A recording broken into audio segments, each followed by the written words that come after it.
All right. Hello, everybody, and welcome to the show. I am your host, Axel1324. I'm DeathDealer. And I'm Doggy Dog 420. And I am in the wrong spot again. Just say wait for it. I try. Every week I try, and I swear this program. I wish it would like show me where people are while it's playing the video. Yeah. Anyways, guys, hey, another week has gone by. What a week. I'll tell you what. It has been crazy this week. But DeathDealer, what have you been playing this week? Oh, I got to play a little bit of the new Princess Peach game. I'm having Princess Peach Showtime? Yeah. Yeah. I like that. How's it going? What is it like? It's a Mario game. It's the Princess Peach. It's fun. I like it. It's entertaining to me.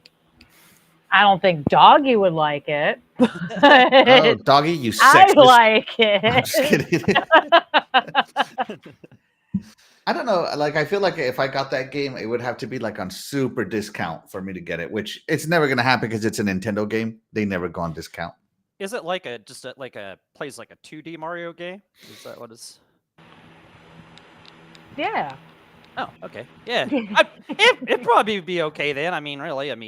Well, I just say figure because you're not really that into the Switch game, so. Right. Yeah. Yeah. I just figure She's it's right not about because it's Princess Peach. Good lord, I have more faith in you than that. Oh, somebody does at least. All right. That's good. That's good to know. Your daughter will happily smack you with karma if you don't. There you So. go. Cheers. Cheers, Doggy. Cheers. Awesome. What about you, Doggy? What have you been playing this week? Let's see. Since last Friday, of course, on Friday night after the show, of course, we went into Friday Night Fights, played some Mortal Kombat 1. Really, the only other game I played, I started playing, and I didn't have time to play Saturday, so I started playing Call of Duty Infinite Warfare, right? Call of Duty, me, like first-person shooter. By suggestion of Jago. And this game is good. This is like my favorite. One of my favorites, not my favorite Call of Duty campaign. I'm almost done. Like I know I'm on the last. We've only played games that Jago suggests, but I've been throwing like Command and Conquer out there for you. I don't play that one. No, but I was thinking, man, that was thinking. Dark Souls out for you. Yeah, or I need to go back and hit up those Halos and try and make them back through them again. That's what I need to do. Is get back that kind of stuff. No. To be fair, there's always that one person that whenever they suggest a movie or something or a game, you watch or play it like right away, and then whenever anyone else you mean to get to it, you just slips your mind, just like, oops. But yeah, if you're into the sci-fi kind of stuff in space, space, then you will like Call of Duty Infinite Warfare. It's pretty cool. So yeah, that's actually the only Call of Duty I've ever wanted to play, but I'm like, backlog. It's Call of Duty. Right, it'll be coming into Game Pass. It's called a Call of Duty. It's what I do every morning. Yeah. So duty calls. One time we were asked if you had to describe your intimate life with your partner, what would you describe it as? And there was a girl game in there, and she said, "What game would you use to describe your intimate life?" And she straight up, like right away, screamed out, "Call of Duty." That was her intimate life with her partner. I'm trying to put that into perspective. Right? Yeah. See what she's. I'm finding that hard. Like, I got questions. Yes. Yeah, go ahead, ask away. I'm listening. I mean, like, I don't even know where to start. She was saying that she was intimate with her partner because she had to. What? She was intimate with her partner because she needed to fulfill her duty as a wife. Oh, that's Call of Duty. Duty. Not where I was going with it, like at all. I was gonna make it at least nice for him, like at least he murders something. No. Right, there you go. Yeah. Like, Yeah. Capture the flag, typing it. I don't know. I was not expecting it. That's a letdown. That's a shame. Yeah. All right. You So built this up and let us actually, down. I played Unicorn Overlord for about 3-4 hours this week, so I'm super happy about that. And I know the 3 or 4 hours is not a lot of gaming time, but when I'm doing nothing but packing and moving stuff to and from storage, and every now and again I got to leave my house, so people got to come and see it. So like, got to clean it right away and get out as fast as possible. It's actually quite an extensive amount of time. And this week at work was very hectic. I was like asleep by like 10. By like 11 o'clock, the phone fell on my face. I was like, okay, it's time to go to sleep, So so I haven't played too much. I played some Halo Wars, as I always do when like my wife wants me to pay attention to something other than my video game. I have to go back to like, the one that you can basically play with no volume and don't really have to pay attention to anymore. So I played some Halo Wars while we were doing that. And but yeah. Unicorn Overlord. I did a mission. Oh my god, I did a mission. So, and some of the Unicorn Overlord, some of your followers, they end up being like, "Oh, I'm looking for my sister," and then you're gonna go fight this pig. It's like, "Oh, let me talk to you. That's my sister's brigade over there. She's the commander of this brigade. Before you engage her, let me try talking to her." So I played that game, right? I played that mission, and I just straight up killed the sister, or not killed the sister, but beat it. And I'm thinking, oh, it's now they're gonna talk. It's a cutscene afterwards. No. I executed her, right? And I was like, what the heck? So I reloaded, did the fight again, and I made sure that the girl that were sisters had to talk to each other. So I made sure she went out there by herself and talked to her sister. And then I defeated her sister, and her sister was like, fine, I'm just going to go over here and go to this church and, like repent for my sins or whatever. And then after a while in the church, she's like, "Oh my God, I found out that that I was with the bad guys all the time. I need to join you guys." And I'm like, "There we go, new character unlocked." And that's what I'm going for, like and that's what I'm loving about all these this game. It's like it's got little tidbits to it, like if you want to unlock every character, because it has the screen of like every playable character you can have. And I want to make sure I fill it out, but I already know that I'm missing a thief and a knight. And I'm going to have to replay it to get them, but I don't know if I will. We'll have to see. Yeah, so, yeah. But, guys, let's check in with the chat real quick. We got my beautiful wife, Luis V. Thank you so much for being here. You are the MVP of my life. She says, my life in the game is Zelda. She is the princess. I can go with that. Yeah. And just so you know, since he always gets all the gaming stuff, they have a whole bunch of collector stuff for Princess Peach right now. It's all pink. I'm just saying. All pink. Wow. All of it's pink. And there's even a cup. Wait, hold on. Nice. All right, show me everything you have. I got the pink cup, the Princess Peach on it. I got the pen and Where the did you journal. get these? This Cool. is actually a Princess Peach collector set for the new game. Ooh. There's like an edition that came with all that? No, it comes separately from the game. Oh, it's just a little collector's Yes, it all comes pack with a or little whatever. collector's box itself. Yeah. But Okay. it has its Oh, own what's your little first note? I see that there's already like an orange post-it. No, it's the page holder my thing. I God. haven't Oh. written in it just yet, Ooh. but it's like a bookmark thing, so I can keep track of where I'm writing. Nice. Yeah. Nice. Very nice. I'm excited Very cool. to use it. I like pink. That's a cool looking set, high quality stuff in there. Yeah, like you said, it's got all of the Princess Peach pink stuff in there for you. So And it wasn't badly priced. I don't remember how much Dreadful bought it for me, so I didn't pay attention. You don't need to worry how much it But costs. it wasn't too bad. So yeah. I mean, I just told him I wanted it in passing, and I got it. So it's not that expensive. No, it's cool. That's really cool. Absolutely. Set. Shout out to Back from the Dead for joining us. Thank you so much for being here. You are the real MVP. He says, "Hey everyone, should I wait to tell you the best GameCube game? That was my know. favorite console. Oh, it was. Oh, Oh, back. yeah, no. You by go all ahead. Yeah, means. go ahead and start Well, naming go your ahead and games. tell us your top Name 10. your games now. I Yeah. don't care, you know? Yeah. Yeah. We'd love to hear what you have to say. Thank you so much for being here. Yeah. And my beautiful wife says, wow, to all that Princess Peach stuff. Yeah. Yes. Yeah, it's cool. Absolutely. All right, so guys, so again, we're going to be talking. We wanted to talk about our favorite GameCube games, but then me and Doggy, between the two of us together, have not even played 10 GameCube games. Yeah. So, we're changing this up a little bit.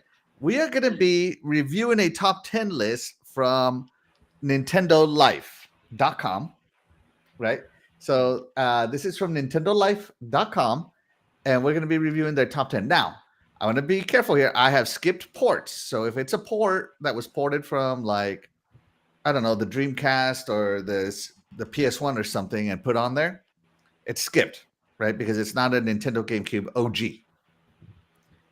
So only Nintendo GameCube OGs, no ports, no remakes, no remasters on there. So, with that being said, you guys ready? Yes. Yeah, let's get it going. All right, so up first, am I doing this right? Yes. Okay, making sure it's still muted. Okay. Up first, so at number 10. Now technically this is not number 10. This is like number 14 or something. But again, I skipped all the ports. Yeah. Okay. Oh, it's freezing. It doesn't like the ads from NintendoLife.com. Oh, yeah. So technically, this one is on Nintendo Life. It is number 13. There we go, number 13. But it is number 10 on our list, and it's F-Zero GX. So they ranked it number 10, and they say, while debate rages over whether the N64 entry or its Sega-developed GameCube sequel is better, Sega's better. We can all agree that both games are rather special in their own right. F-Zero GX Story Mode helps paint a picture of the F-Universe, and those cutscenes featuring Captain Falcon and the gang sure add some pizzazz.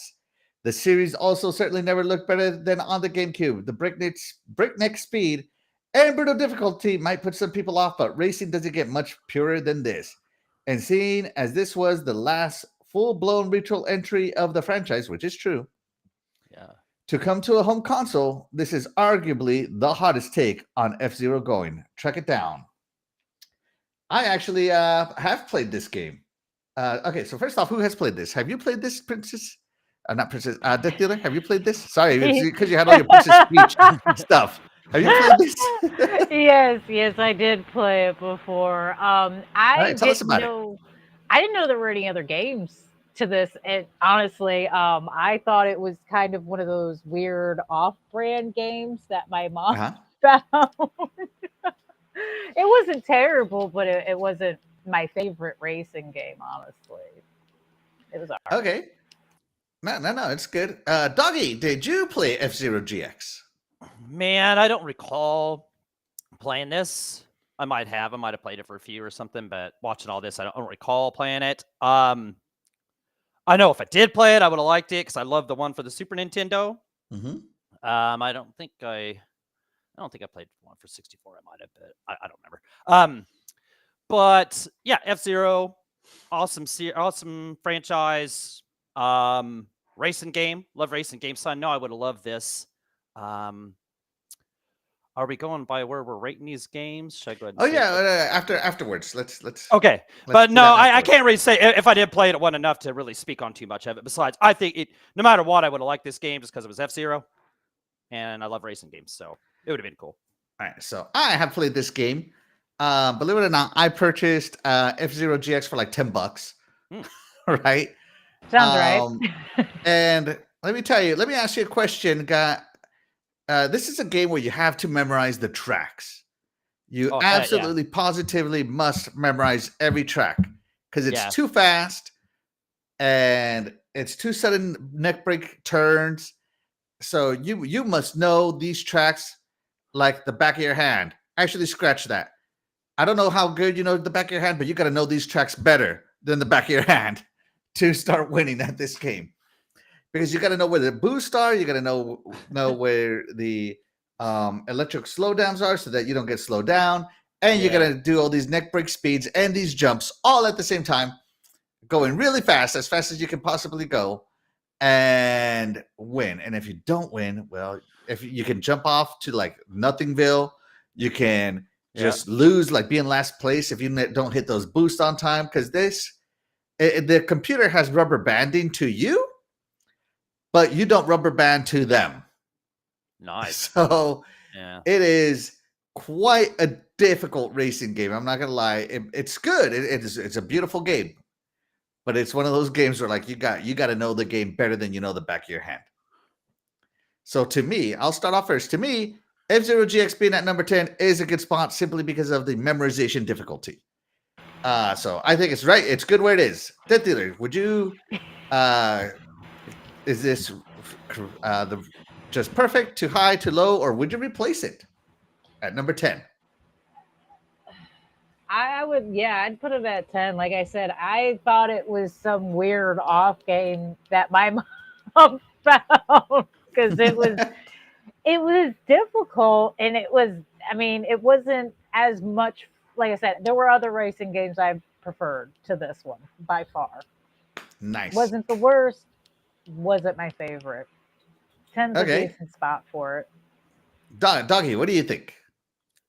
Having not played it, can't really can't speak too much on the difficulty or if I would like it this or I did like it or whatever. But I think I would have loved this. Mm-hmm. Just loving the first F-Zero game, even though watching this video, this does look way difficult. Just like that one, he turned around the turn, like he went around a turn and it was a drop off if you didn't hit the ramp right or whatever, So yeah. Mm-hmm. So difficulty might have been a little rough, but I still think I would rate it higher myself. Maybe give it up there in the 5, 6 range or whatever. Oh, 5 or 6. Okay, so you think it's too low? So you would move it up. If I had to guess, I would say I would love it enough to have been mid-range on this list. It's because you haven't driven off the sides of the track several times. Right. It hasn't made me completely mad yet. So yeah, I'll give it a 5. Oh, and another cool thing about F-Zero GX was you could build your own F vehicle. So you would unlock parts and go faster, and you would win again and unlock more parts and go faster. And eventually you would unlock enough parts to build your own vehicle. Yeah. So that was also cool. Wow, that track looks cool right there. So yeah. These tracks were something else. Back from the dead comes in. He says, Skies of Arcadia. Yes. Legend of Zelda Wind Waker. Yes. Splinter Cell. Just Splinter Cell. Okay. Ghost Recon. Okay, yeah, I love Ghost Recon. 007 Nightfire. For me, that's a meh. Godzilla Destroy All Monsters. That was a fighting game, I believe it was, where you got to destroy the cities, like the environment while you were fighting.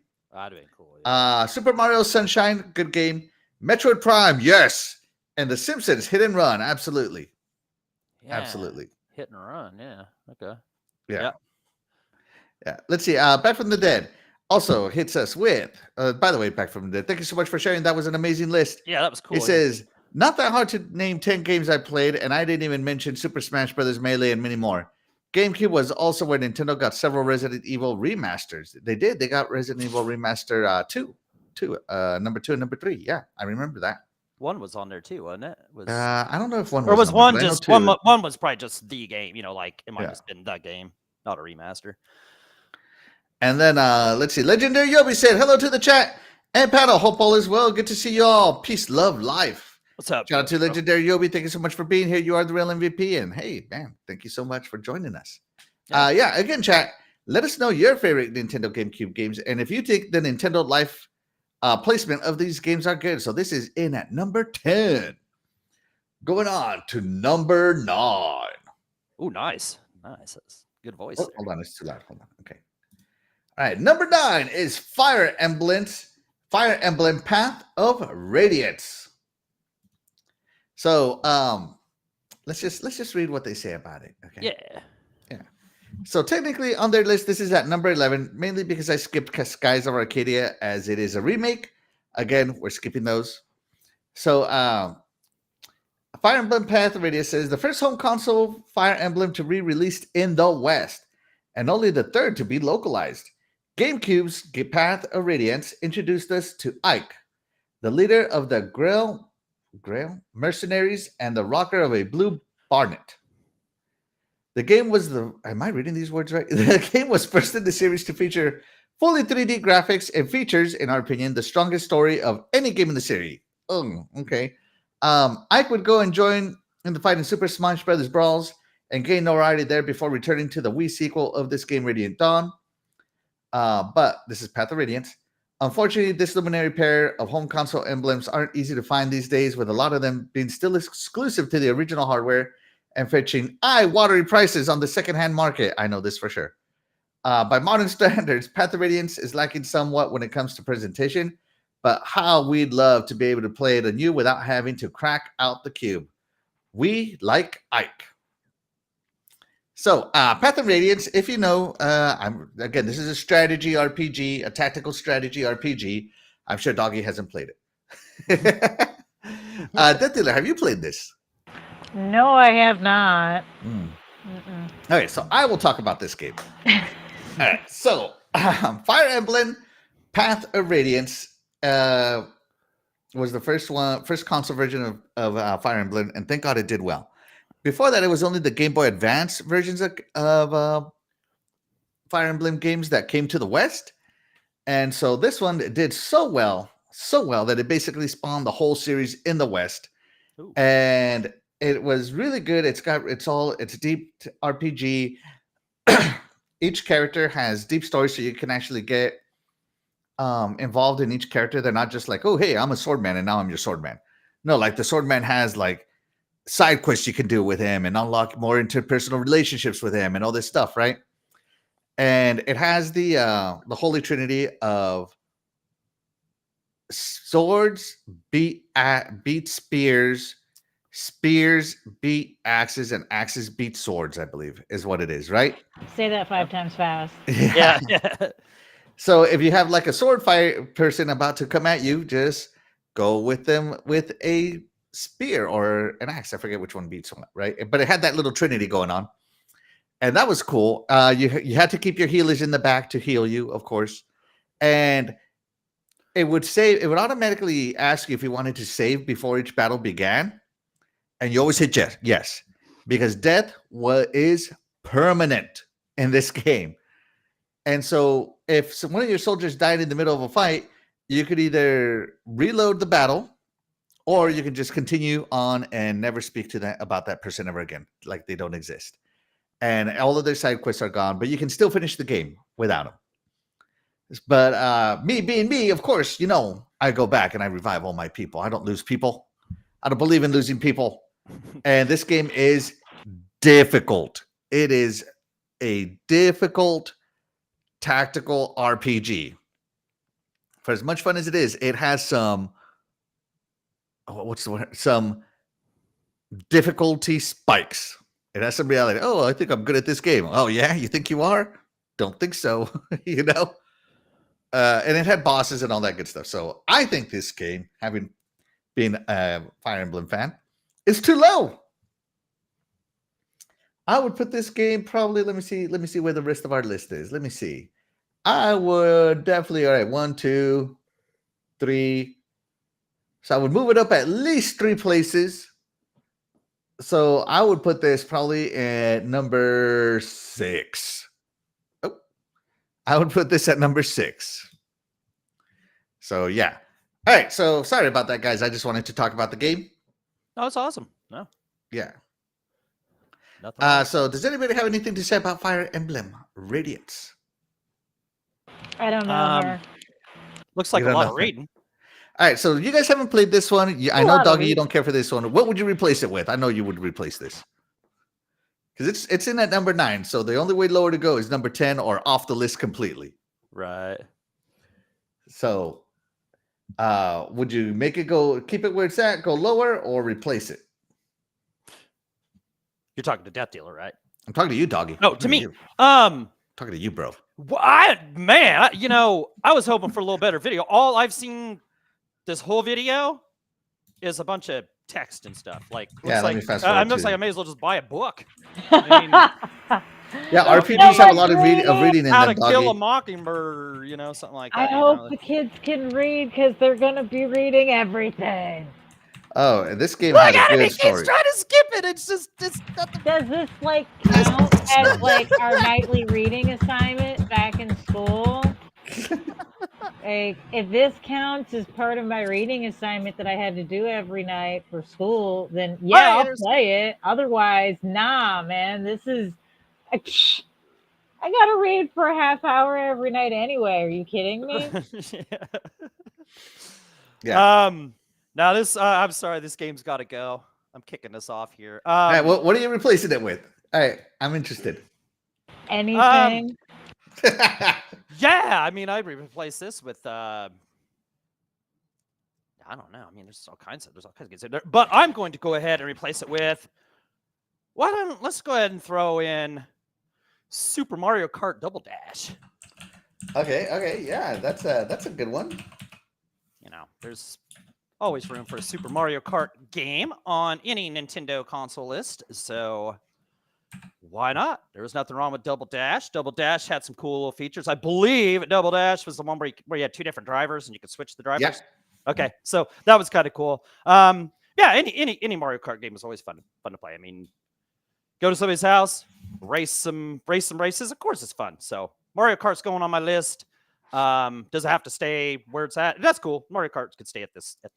All right, so you would put Mario Kart Double Dash at number 9. Yeah, it could just stay right there. That's good. Okay, all right, DeathDealer. Would you replace Fire Emblem with Mario Kart Double Dash or a different title? I like I said, I will replace it with anything at all. This is a good game. I'll take this one. Why not? All right. All right, so I am actually gonna. I had Double Dash replacing a different game, mostly because I love the co-op racing in it. This is the only Mario Kart where you could play co-op. Right, yeah, they had co-op too. Yeah. Okay. Because you would both be in the car. One of you would be driver, and the other one would be the item launcher, the attacker, or defender, depending on the item you got. So I do like that neat mechanic of it, and I have been in some Mario Kart Double Dash tournaments trying to win. So 100% understand it. Yeah, great pick. Bye, Doggy Dog. Oh, thank you.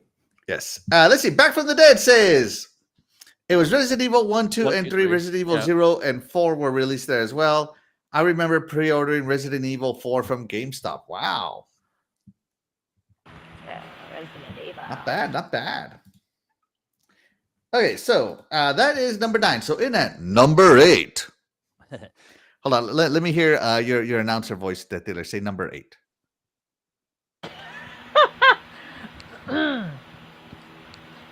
Now coming in at number 8, we have. Yeah, that's a good voice. So I'm not we have Pikmin 2 on the Nintendo Life stream. Pikmin 2. Pikmin. So I will read it because I have not played Pikmin like at all. Right. So let's see. Pikmin 2 expands on the original in every way, creating a larger adventure with more of everything you liked before, plus a host of extra modes, including a surprisingly addictive 2-player component. Wingman Louie joined Captain Olimar, and this time around, and the game also introduced white and purple Pikmin, expanding the puzzling possibilities and options available to you as the diminutive spacemen and their plant-based charges ran around gardens fighting beasties and collecting tasty-looking fruit, discarded objects, and ship pieces. Some players might miss the tight focus of the original, but this is an excellent sequel and absolutely worth digging up. That told me absolutely nothing about how to play this game, but I thought they spelled Pokemon wrong. Pokemon wrong. I'll be honest. I thought they spelled I thought it was Pokemon spelled wrong. Okay, so Pikmin 2, DeathDealer, in at number 8. Do you think there's a good spot for it? Higher, lower, replace? I mean, it seems okay. I can't say from experience. I would probably move it down. But, I mean, it's better than number 9's reading game. Spend the night reading, kids. Who you thought you were playing a video game? Joke's on you. You're reading man. instead. No RPG players here, apparently. That was a lot of reading, okay? That was a lot of reading. Yeah, I was like, it's supposed to be a small clip of the game, and it was like nothing Yes. but read. What a great way to entice me to play your game. Show me to- all. you had to fast forward gut like 30 reading. minutes to find an action sequence. Unbelievable that you guys just don't appreciate. I bet you the fight scene's just you picking out another word for the conversation. Pick out a sentence to proceed. All right, so DeathDealer would put this down lower. At what number would you put it? It's at number 8. Where would you put it? Let's go with 9, because I don't know it. All right, Doggy, Pikmin 2. I've never played any of these Pikmin games. I don't know how many there are, but I've never played any of them. This is off my list. This would be off like if we were doing a top 50. It would be yeah. Back at it right here. I saw it in the chat, and this is what I was going to replace it with. Is Soul Calibur 2, baby. Soul Calibur 2. And I'm going to go ahead and put my Soul Calibur 2 all the way up. Now, what the heck? Let's put it at number 1, baby. The best game on the GameCube. Soul Calibur 2. There you go. There you go. The Mark best down. game on the GameCube. I don't know That's about that noise. I don't know about that noise on Soul Calibur 2. But yes, yeah, like Back also said, yeah, Link, you know, out of the 3, like I was saying yesterday, any place I'd go, like whether somebody had a PS, whether they had the original Xbox, or whether they had a GameCube, every house I went to had this game. And the Nintendo got the best version because they got Link as the special fighter, you know, where PS got Heihachi, yeah, and then Xbox got Spawn. This game got Link, which was the most awesome added character or whatever that was, bonus character for the systems.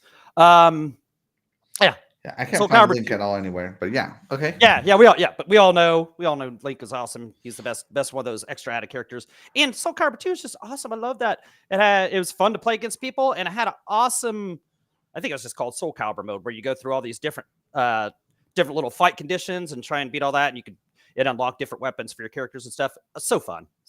You guys know what I'm saying. Soul Calibur 2. If you haven't played it, that's just shame on you. Shame. For shame. Shame. Soul Calibur 2 for me wouldn't even be in the top 50. Nah, what are you talking about, dude? And I like Soul Calibur, but there's so many better games out there. He just mad I'm making fun of his reading game. All right. Probably. That's all it is, to being a hater. He's like, I'm gonna attack your fighting game because it sucks too, man. This game sucks. If you play this game, you're stupid. No, I'm just kidding. No, I mean I like Soul Calibur, but again, fighting is not my jam. So Right, yeah, I got you. Yeah. I was just kidding. I agree with Doggy. I'll take this game. I like fighting games. Who doesn't like a fighting game? Right. Like I Right. said, there's that little mode. Where I you like fight all it, the but it's different- just It like also helps have if you played give me this 2 one. games, like literally any 2 games, it's like would you rather play Where in the World is Carmen Sandiego or this fighting game, whatever it is? I'll be like, give me Where in the World is Carmen Sandiego. Like, they could put like, Okay, would well, you rather I mean- play Superman 64 or Mortal Kombat? And I'll be like, give me Superman 64. Oh, come on. See what he's See, doing here. He's just You had me yeah. with Carmen Sandiego because that actually was a fun game. yeah. You lost me at Superman though. Like, he's- really? Now you just being spiteful and petty. Right. Yep. Yes. DeathDealer You called. nasty. Yeah. You nasty. You're beyond nasty. Nah, I'm not. I know I'm not. I'm clean. Let's see. So Back from the Dead says, I still have a pair of Donkey Konga bongos, even though I don't have the system. Dang, those are hard to come That's by funny. nowadays, especially if they work. And shout out to Dreadpool. Thank you so much for joining us. You are the real MVP. We appreciate you being here. He says, Soul Calibur 2's campaign and the amount of weapons to chase was the best in the series. Right. That's what I'm saying. That that single player mode was so fun, and that's what they're playing right now. And you just go through, there's different conditions, different wind conditions, different parts of the stage, like it's just different, whatever there is. Like here, he's in a dungeon, and you go through, and there'll be a weapon at the end of that, that you can unlock and stuff. So yeah, this single player mode was so fun, so addictive. I even bought the HD remaster thing on 360, I think it was on 360 arcade, and played through that mode again because it's so fun, man. It's a blast. One of the coolest campaigns in a fighting game. Is he gonna ring her out right away? Dang. Okay. Yeah, and you might have to do that. You might have to win by ring out. That might be what the condition is. Each fight had different conditions. So I'm gonna keep Pikmin where it is. Actually, I'm gonna drop it down to number 9. I don't know. I don't want to say that it's bad. Everybody who has played Pikmin has praised it. I have never heard anybody say anything bad about it. Oh yeah. So I'm gonna keep it right at where it is at number 9. So yeah, there we go. Let's see. And Back from the Dead says Soul Calibur 2 was brought to series consoles recently. Ooh, okay. So it's been ported. Doggy, where you at? Did you buy it? It was Oh no! I bet you it's probably just back compat. If they have another version of this, I'm buying it again. Oh yeah, I didn't know that. There's another. Don't be frauding, Doggy. Don't be frauding. Put your money where your mouth is. I am buying it. Yeah, send me the link of that. But I'm sure it's just the back compat version of Soul Calibur 2 HD. I think is what it's called. Soul Calibur 2 HD. Yeah. Yeah, like I said, I bought that one and played through that campaign because it's so fun. And of course, this time you got achievements for doing some of it, so that just made it even better. So, no, if they have a Series X version, I'll take it. Yeah, Soul Calibur 2. Yeah, definitely. All right, so in at number 7. Say number 7, Doggy. Number 7. Oh, okay. Ladies and gentlemen, coming in at number 7. So this one is Eternal Darkness, Sanity's Requiem. Requiem? Yeah, something like that. Requiem. Okay, Requiem. Okay. Eternal Darkness, Sanity's Requiem is a brilliant psychological horror game that blends Resident Evil style survivor horror with Lovecraftian old world magic and an era-hopping historical narrative. Creates something a quite unique experience and only available on the GameCube. It may take you a while to get into its spellcasting and unusual mix of styles, but once it gets under your skin, it's a hard game to shake. The fourth wall breaking sanity effects always steal the column inches, but the ambitious, dread-soaked story deserves just as much recognition, and whether you're a hardcore horror aficionado or a novice that needs a walkthrough with the lights on, we recommend playing this any which way you can. Wow, high praise for a horror game. Let's go to the horror aficionado, DeathDealer, Eternal Darkness, Sanity's Requiem, coming in at number 7. That's actually not a bad spot for it. It was an intriguing game at the time. I doubt it would hold up very well today, obviously, but it was good at the time. I mean, I personally only rented this game for like a week, so I didn't quite finish the game. What I got to was pretty good, but man, I mean, it was interesting. I always thought it was more of a fighting game, honestly, more of a hack and slash run through, but that was just me. Okay, so you're good. You're good at number 7 for this game. All right. Doggy. Yes, your little thing you read gave it some high praise. Never played it, of course. No, this looks okay. In DeathDealer even mentioned the word hack and slash, so okay. That's got me interested. It's got magic, so it's got some kind of old schoolish kind of feel to it, right? Got magic and spells and that kind of stuff. right? So, Yeah. I guess All I don't know. right. I haven't played it. Okay, so Yeah. that's cool. This looks cool. There is a little bit of reading involved, just a little Oh, bit. that's though. okay. I could hack a little reading, just not 30 minutes in a row of it. That's You get more Attention spans. hacking. These guys have the / typing attention span of Gen Z kids right now. But no, this game looks like it would be kind of fun. So I think my spot here. Let me look at the list here.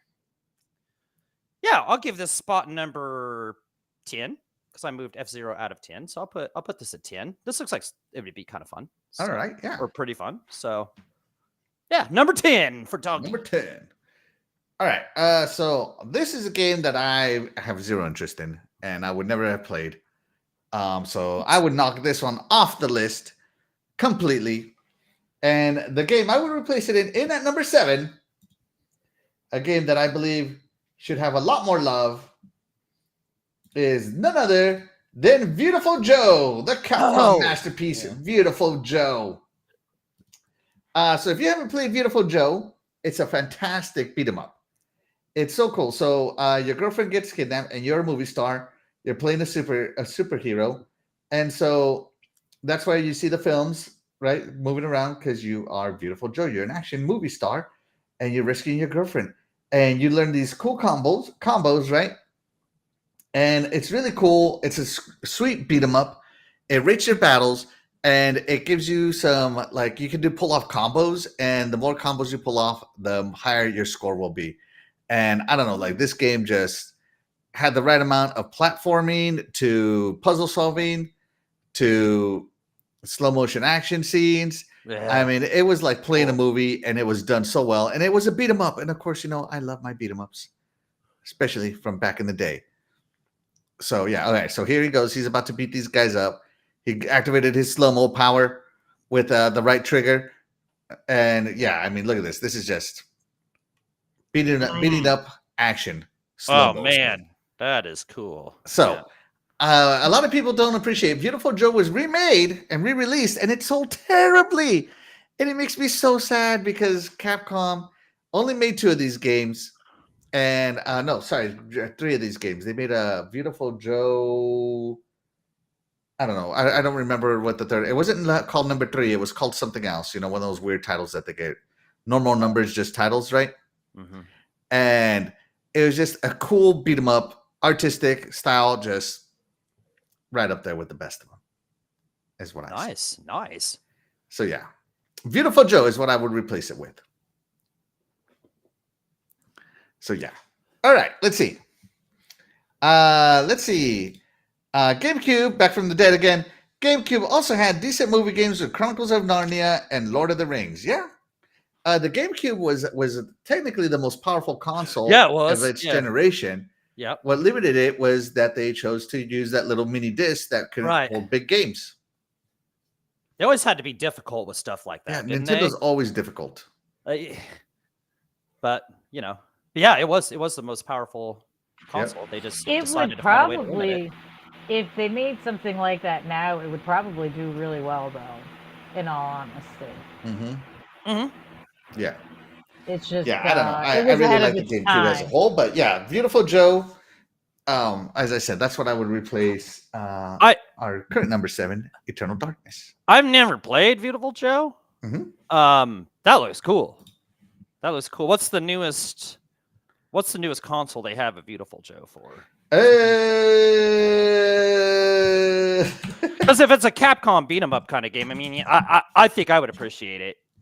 You know what I'm saying? Like, let me see. Capcom beat 'em ups. That those are 2 things. That's like peanut butter and jelly. Yeah. So it wasn't exclusive. It was released on the PS2. Okay. On the GameCube, they released Double Trouble on the Nintendo DS, of course. Double Trouble. Let's see. PSP, Nintendo Power, PlayStation 2. I think it was only digital. Ew. Yeah, let me see. Beautiful. This game looks fun though. Yeah, this is a great Viewtiful game. Joe wiki. Let me go there. Viewtiful Joe series. Okay. Oh, they also had a TV series about it. Wow, cool. Oh. Okay, so they had Viewtiful Joe 2, Viewtiful Joe Red Hot Rumble, and Viewtiful Joe Double Trouble.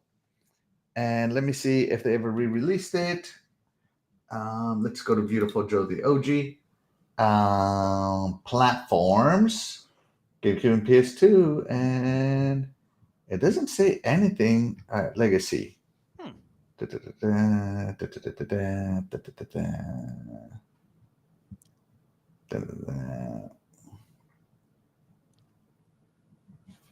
Oh, okay. So they released a game called The Wonderful 101. Platinum Games did, which is basically a Viewtiful Joe game, but it wasn't released on the Xbox. It skipped it. Oh, yeah, go figure. And I remember being super pissed about it because it went to the Switch and PS4, but it skipped Xbox, of course. Of course, yeah. Of course. So, yeah, The Wonderful 101 is like the newest in the series. Okay, well. But yeah, I don't know if this has been remade on anything. You might want to search it, but yeah, I'd like to try this. This was like a huge reason to get the GameCube right here for me. Just I don't super blame cool. You. I don't blame you. Looks cool. Yeah. Okay. Hold on. I was before Doggy distracted me. Yeah, sorry about that. Sorry about that. That's about that game. It's cool. That's very cool looking. And I'm a big Capcom fan too. Usually there's. Oh yeah. You're definitely a huge Capcom fan. Yeah. Any thoughts? Any final thoughts from you, DeathDealer? Well, I got nothing. I didn't play Viewtiful Joe, so I got no opinion on that one. So I don't want to replace it with. There you go. Darkest Viewtiful Joe. Sorry, I'm gonna hate on you and be petty now. So she's keeping Eternal Darkness. Let's see. Back from the Dead says, brought to you by the devs of Scalebound. Yeah. Funny. All right. So let me pause everything here. Let me undo this. Pause. Oh my gosh. I did it all wrong, Doggy. Can you believe the mess I just made? Oh, no. Oh my gosh. It's almost like I did this live. Oh, no. And jacked it all up. How dare I? He's making stuff difficult on himself. He's such a good host. He's such a good host that he's got to make stuff difficult for himself. Kind of get himself a challenge. Absolutely. All right, here we go. Going here, going how? Going over how? Going here, going there. And Doggy! Yes! Guess what time it is? Ladies and gentlemen, boys and girls, children of all nations, annual Beat Podcast proudly brings to you its greatest podcast segment in the world!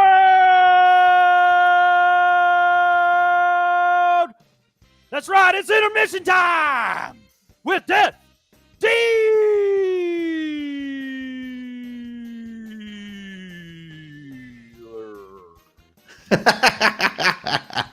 I love it. I didn't realize he was going to be done that quick. Never know how long it'll last. That's how you keep him guessing, Doggy. That's how you keep him guessing. Hey, I'm not complaining. I was just taking a drink. Okay, so tonight's game, it is going to be guessing the cover art, I guess you could say, for the game. Guessing the game. Just like before, we played this game before. In case you haven't, there are different colored squares covering a picture. We will pick a color. He will take a square off of the picture, and we will try to guess. You're more than welcome to put your answers in the chat because I'm going to need help. Yeah. I'm going to need help. And I'm sure Doggy's going to need help too. Yep. So, yeah. Just so you guys know, the games I picked, even I've never heard of. So. Oh my. Oh, great. Man. Yeah. So yeah, please help us.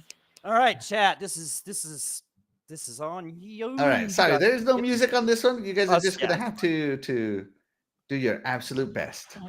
And again, I cannot see the chat, so someone I'm trying to move this. So okay. The chat, you are more than welcome to try to help them. Yep. Yes. Just realize that if I don't see you, I'm sorry. I'll keep an eye. I have to have a lot of windows open for this game. Yeah. All right. So ladies first, DeathDealer, take it away. Pick a color. I'm gonna go with. Let's go with purple. I almost went with a different purple. All right, purple. All right. Any guesses, DeathDealer? FIFA? No. Again, I've never heard of them. I've heard of FIFA. All right, one guess per turn. Doggy, any guesses? I mean, I don't know what it is, but it looks like it's some kind of volleyball looking game, I would say. I can't give you a clue, That's bro. a soccer, man. Oh. That's a soccer ball. Is it soccer? Yeah, that has to be a soccer It doesn't have the little blind bit. It does have the six-sided hexagon. Back from the dead is guessing Super Mario Strikers. Oh, No, sir, right. no. All right, no good guesses. Doggy, pick a color. What did he say? Super Mario Strikers. Okay, so pick a color. Let's go. Oh, there's blues everywhere. Give us a blue. Give us a blue. Okay. I will give you this blue. Okay.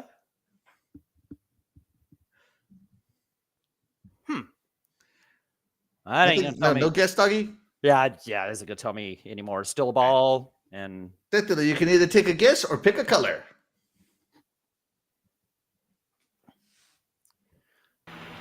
Green. I'll give you this green. Oh my gosh. As I said, even I haven't heard these games, guys. And I was like, when I was getting these games, I'm like, oh my God, I'm going to 100% stump everybody. My beautiful wife guesses soccer ball. It is a soccer ball, but that's not a game. That's amazing. I love that. Doggy, pick a color. Let's go blue again.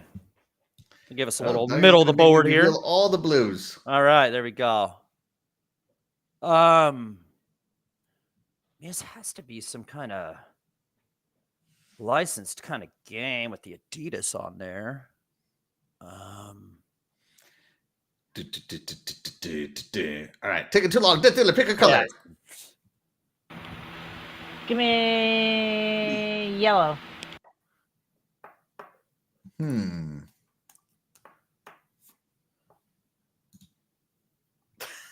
Oh. Okay. Really? Super helpful there. Ooh. Okay, here. I you know what? I've got a guess. Yeah? Red Card 2003. No. That's the only soccer game. I don't even know if that's a game, but no. No, that's a game.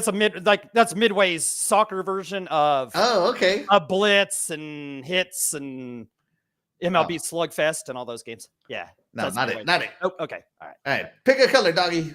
Okay, so it's not Red Card. Let's stick with the theme. Blue. Blue. Oh, now we got okay.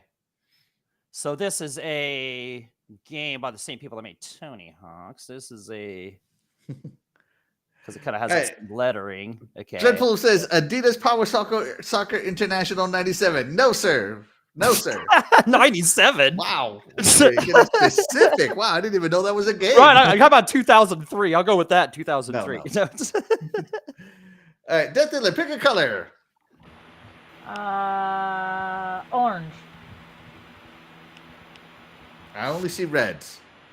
So fine, red. That's the oranges, yeah. Click on red. Orange. What was that? Come on. You did that on DeathDealer's purpose. reaction. You're so colorblind. The two centers are orange. Yeah. You could have picked any one of the two from the center, and you just had to pick the only red. Don't be upset. Shout out to Back from the Dead. He got it. Oh. Wow. Virtua Striker. And I lost my window Sounds to like hit reveal. my... I'm sorry. Hold on. Where did my window go? Can you just click them? Can you just click them all? Yeah, hold on. I'm just gonna. Yes. Boom. Virtua Striker 2002. Would have never. No, never. Short of just revealing all the doors off the title there. Yeah. I would have never have got that one. No. Oh, that's funny. Yes. Nice. Yeah, nice never one. would've Good guessed job. that Good job back. So give back a point. Good Yes, job. give back a point. Sorry, Yeah, I'm right, making all that right, go back, away so Tanner, that I back. can. Back's got Good one. job, Get this back. to- Yeah, All right. never would have go guessed. Max already that. got more points than I'm going to get, so you already beat me. All right. Congrats, back. Listen, I tried no idea what Googling happened. it Hold on, and guys. nothing came up. So I don't know Right, how I you even know was thinking that about game. like looking after a while, like soccer games for GameCube, and I still probably would have got it. Yeah, yeah. You Cheetos. Don't be It- Cheetos. No, that's what it's a Cheetos. Chester Cheeto. Please. I Don't be still didn't Cheetos. find it, so it didn't help. Cheating doesn't help. We tried to cheat. We still didn't. It didn't we still work. Didn't prosper or whatever. Did it fire? If I hadn't Prospire, said anything, you wouldn't have known. It didn't matter because it didn't help. Right. Okay, here we go. Okay, all Gotta right. go. Got it loaded. All Shout out to right. Back from the Dead. He gets Yep, Back's got one. 1 Yep. point. And All right. my beautiful wife says it was a Japanese game. It's okay. Give Google a point. All right. Google's got one. All right, we got it right here. Google. That's hilarious. All right. All right. If you guys don't get this one, I'm going to be upset. Okay. Yeah, it better be easier than that last one. I make absolutely zero promises on anything. Pick a color, doggy. Well, why not just stick with blue? Let's go. Boom. Oh, it didn't do it on the. You didn't on the open screen. nothing. All right, Oh, now no, it did. see? Okay. See how you're making this so tough? You're not even opening the doors now. What's up with this? Am I not displaying the correct screen anymore? Is there a door open, DeathDealer? I'm looking at myself now. Okay, yeah. Yeah. There was a screen before with. Yeah, There but there was. no doors. Okay. There was, yeah. All right, there we go. Okay, Okay. blue. Okay, Back. there you go. Oh, Got it. Okay. All right, Death Dealer. My wife is guessing Halo. No, these are GameCube games. Death Dealer, pick a great. color. Let's go with green. That's a good pick. Yeah. Which green to give Death Dealer? A Because I feel super like unhelpful any green, I'm green sure. will give it away. You know what? I'm gonna give you this one. Helpful. guesses? That's helpful. Yeah, Kirby. You gotta be more specific. Oh. Oh. I'll get back to you on that. No Googling, you Cheetos. Oh, yeah, Doggy, pick a color. Can I go look at my? Can I go? Yeah, go look at your collection. Yeah, if you could. Yeah, Tell Dreadpool to bring you all your Kirby GameCube games. Yeah. See He's not Yeah. here. He left. He woke up and left. Oh, okay. Oh no. He's not Yeah, here. if you want to run in there, look at your collection real quick. My wife is guessing Kirby Air Ride. Oh, wait. So it's Back from the Dead. Let me see. Is that correct? Hold on. Let me look. Yeah, I was gonna say I don't I have know no if I idea. got it. Yeah, they're right. I'm not gonna get it right. All right. Well, I'm All not right. getting up. They're right. Good job, Kirby guys. Air Ride. All right. Point So for Back and point for my wife. Back and Louise both get a point. Do I for get this like one. half a point? Because I knew it was a Kirby game. You know what? Yeah, we'll Why give. not? Yeah, and we give. Sure, why not? Yep. Okay, so we got the lovely Louise with points. We got Back with 2 points, and we got DeathDealer. We're just gonna give her a point too. Yeah, give her a point too. Yeah. So, all right. There we go. She was All close right. enough. Yeah. By the way, I am a Kirby fan, and I had never heard of Kirby That Air Ride. was pretty good to get that out of those two pictures to get the Kirby. You had to have seen that cover art, so yeah, you deserve something for that. 'Cause, Yeah, I she mean, immediately recognized it was Kirby. yeah, because I was thinking like a snow game or something with all that white Right? in it and stuff. You know, like I was thinking some kind of snowboard game. So yeah, okay. Yep. Love So, Kirby. yeah, I three always points play there. Kirby. I love Kirby games. Right, yeah. And it paid off. It paid off right here. You might be the lucky winner of some air duster. That's right. Today's lucky winner gets what's in the corner of Axel's empty house today. Doggy, tell the people what they will win today. Ladies and gentlemen, the winner of today's showcase will be receiving this grand prize of a lovely can of air duster. That's right. You can dust your keyboard or you can huff it if you want to. Whatever you choose, We it's do yours not to take condone home. that on this Yeah, show. we do not condone it, but whatever the case may be, it's yours to take home as part of winning Intermission Time with Death D.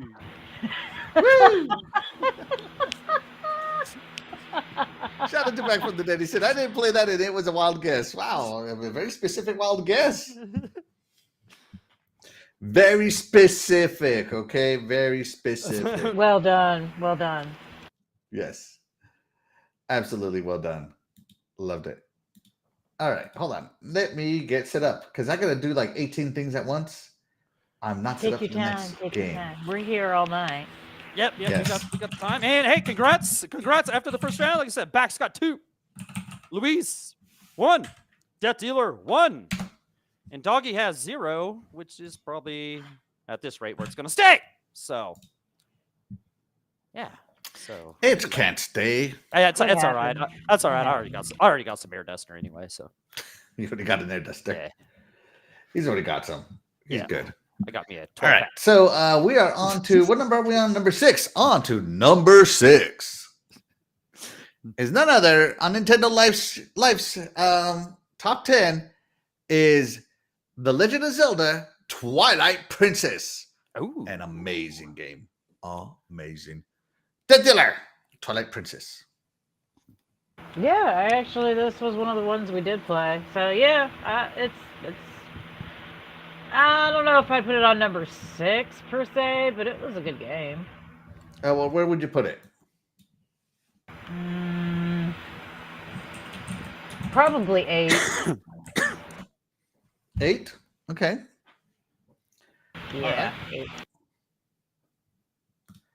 So hold on a second. Hold on. Let me recap here. All right. So hold on. So I'm gonna go with my list for DeathDealer's first. So Death, your top 10 so far. So in at number 10, you kept. Did you keep F-Zero? Yes. Okay. Oh yeah, let me write that down. F-Zero. Okay, and I kept F-Zero. But and at number 9 was Fire Emblem, and you replaced it with Mario Kart. Yeah. Yeah, so at number 9 you have Mario Kart. And then at number 8 was Pikmin. Did you keep that one? No. What did you replace it with? Oh my goodness. I can't remember what game it was now. Oh my gosh, I can't remember. I didn't pick it, that's why. What did you replace? You used one of the games of Soul Calibur as well. Soul Calibur 2. Soul Calibur is what I think it was replaced with. Okay, Soul Calibur. Okay, hold on. All right, and then number 7 was Eternal Darkness, and I think you kept that one there, or moved it up, or where did you put it? Kept that one there. Kept that one there. Okay. Yeah. Eternal Darkness. Okay. So this one, in at number 6 is Twilight Princess, and you said you would move it, right? Yes. To where? You know what? Let's swap it with Mario Kart. Okay. So in at number 9 for Yeah. you is Twilight Princess. Yes. All right. And moving Mario Kart up to number 6. Okay. That sounds That's good. DeathDealer. All right. Let's go with Doggy. Recap your list for me real quick. In at number 10. I think I moved Eternal Darkness to 10. Okay. And number 9. 9. I think I said I replaced Fire Emblem. I just left Mario Kart at 9. So I said that. So that's what I'm going to stick with. Okay. I moved F-Zero to 5. Oh, that's right. Yeah. And I called Soul Calibur 2 what it is, number 1, baby. Number 1. Okay. Soul Calibur 2. Yep. Soul Calibur 2. Yeah. All right. While I type up mine, talk to us about Twilight Princess. Who, moi? Or Princess? Yeah. Did that too. Okay, yeah. You show that princess stuff at the beginning, and you become Princess Peach. Okay. Yeah, sorry. So me, Twilight Princess. I like Princess Peach. Me, I did not play either or any of the Zelda games on GameCube because I did not have a GameCube, so I did not have time to play through these. So I would have loved to have played this because I love Zelda games. Zelda games are all awesome. I mean, whether I played them or not, they're good because they're Zelda games, right? Have they made a bad Zelda game? It's literally just like every other They have Zelda made game. bad Zelda games, but I mean, if you haven't played this one, you pretty much still have played this one. It's just like every other Right. As I say, yeah, this mean- looks like something I would love. What's this at? This is 6. yeah. We'll move this up to. No, wait a minute. We'll leave it at 6. Leave it at 6. Leave this at 6. Yeah. I know this would be a good game. So. All right. So, right now, I have an empty number 9 slot. Do I? I could have sworn. Let's see. Fire Emblem. I moved up. I think I moved Pikmin off my list. Didn't I? No. I moved Pikmin down to number 9. So I have an empty number 8. There we go. So I have an empty number 8. Okay. All right. So, Doggy, you have an empty number 8, number 7, and number 6. But No, you said you would put number this 6. one. Number 6 is Twilight. Yeah. Okay. At number 6 is Twilight. So you might have to move some games down, bro. Oh yeah. Yep. I can see that. Happen. Yeah. All right. So Twilight Princess to me definitely deserves to be in the top, like, 5. So I'm gonna move it up, and if I put Fire Emblem at number 5, so I'm gonna put Twilight Princess in at number 4. So I have an empty number 6. But it's a fantastic game. I do like the fact that you get to swap between the Twilight Zone and the regular zone, and that you also get to transform into a dog, which I love dogs. So this game was really awesome to me. It definitely was the first Zelda game that looked adultish, if you will, like AAA almost, because Link actually looked with a good model. And so this game, it holds a very special spot for me, as it is kind of like a realistic Zelda game. And I think nothing else has really come close, if I'm being honest, as far as making it the character the most realistic looking as he can be. So shout out to the GameCube for making this game awesome. And this game, of course, got re-released on the GameCube, the Wii, and so forth and so on. So Twilight Princess, awesome game. Love it. Love it. And this was a dual release, I believe, with the Wii. I believe it was. Kind of one of those. So yeah, shout out to RWK88. Thank you so much for joining us. You're the real MVP. Back from the dead says, Twilight Princess had the most depressing collectible quest. You had to kill a ton of phantoms to free a man that was cursed into solid gold. When you free him, he finds out his girlfriend left him. Yeah, I remember that. Yeah, depressing. For sure, depressing. I couldn't agree more with that statement right there. So yeah, in at number 6 on Nintendo Life's list, the adjusted Nintendo Life's list is Twilight Princess. Up next is Super Smash Bros. Melee. Super Smash Bros. Always a fun game. All right, so let's go to DeathDealer. DeathDealer has a 10, a 9, an 8, a 7, a 6. And so yeah, in at number 5 is Super Smash Bros. Melee. First off, did you play this, and do you think it deserves to be in the top 5? Yeah, this game was awesome. I mean, it's Super Smash Brothers. No game other than Mario Kart has started more sibling arguments and rivalries. I mean, yeah, this game brings back memories. Right? Makes me want to go to drive over to my brother's house and go beat him up right now. Go beat him up right now. Wow, so you would win. Oh, yeah. Well, I'm his older sister, so what do you think? Picking on the kids, unbelievable. Oh, please. You're nasty. He's only a year younger. Nasty.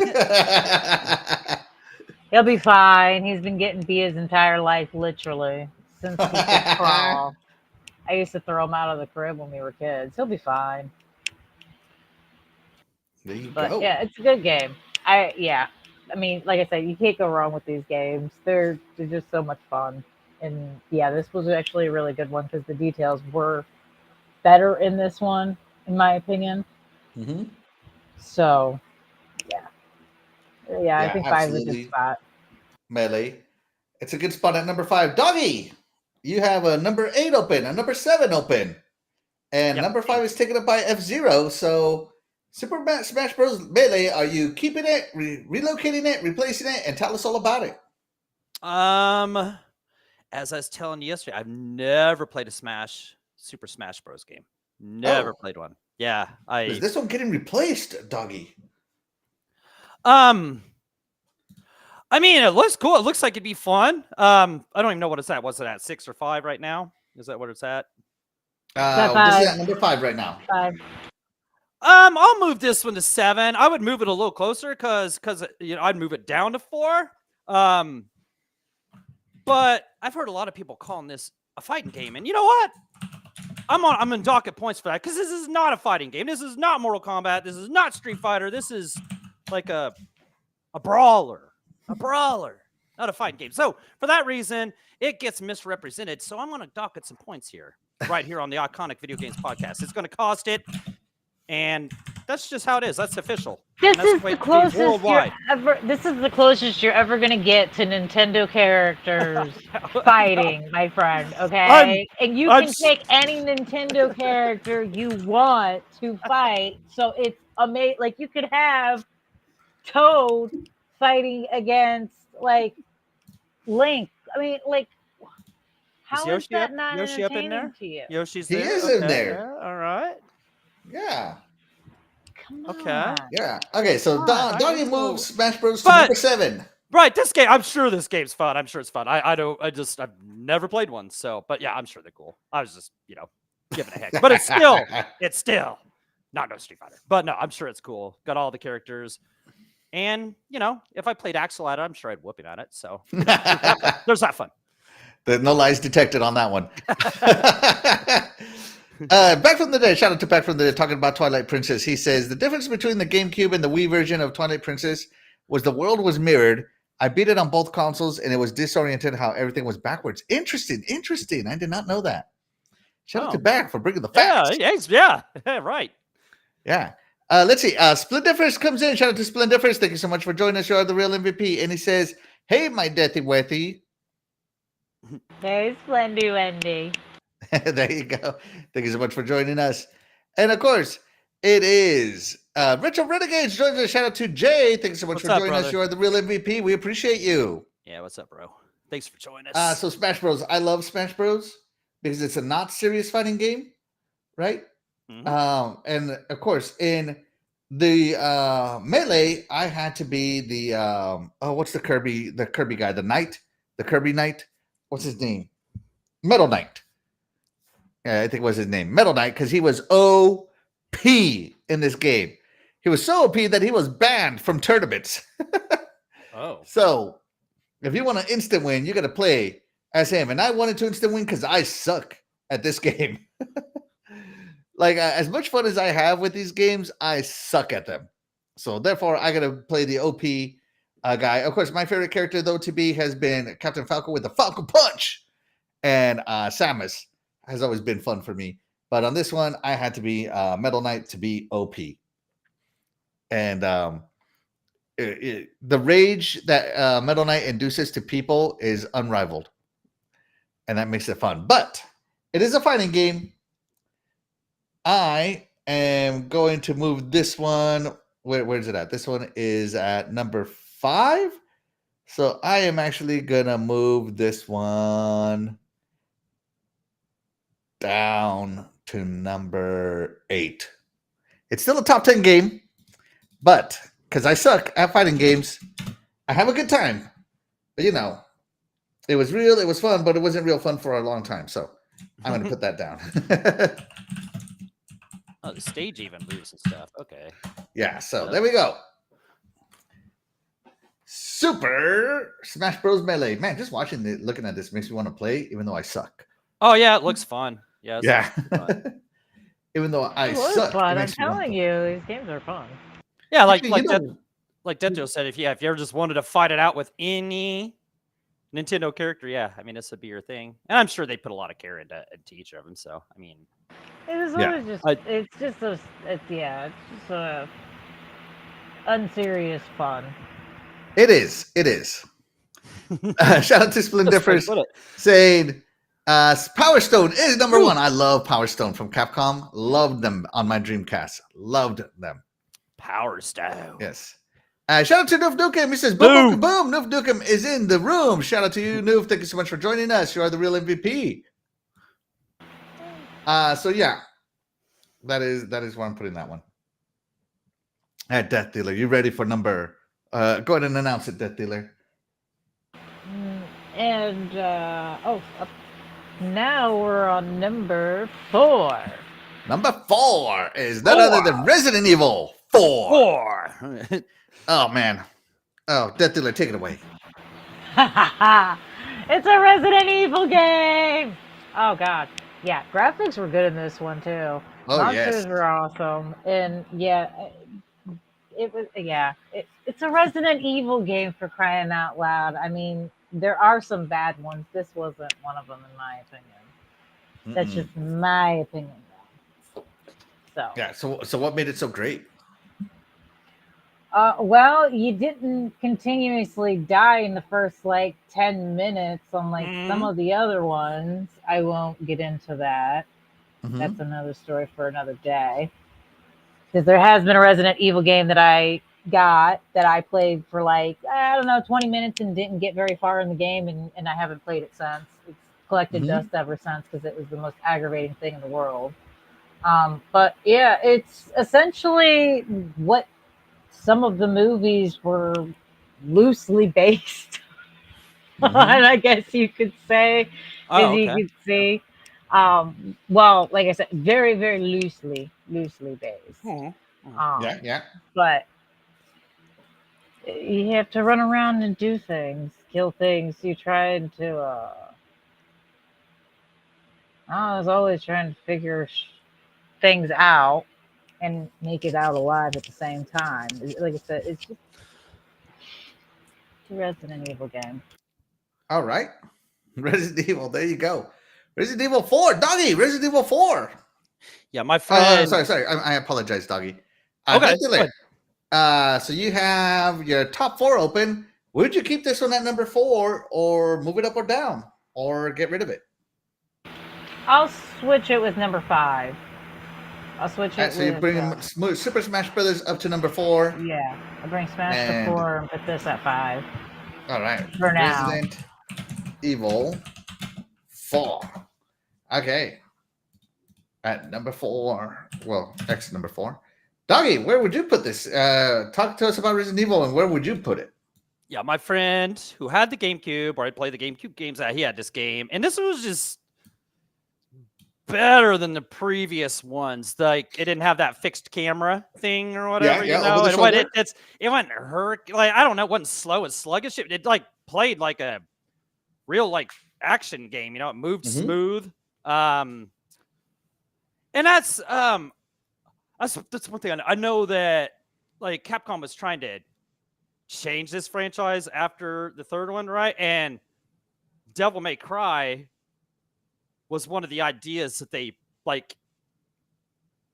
pushed as being one of the games, you know what I'm saying? But they had different ideas of how they were going to change this series, you know, and Devil May Cry was one of the ideas, you know, but not Devil May Cry. It was going to be that style, but it was going to be Resident Evil. But they ended up dropping idea and changing that into the whole Devil May Cry franchise, and they came up with this.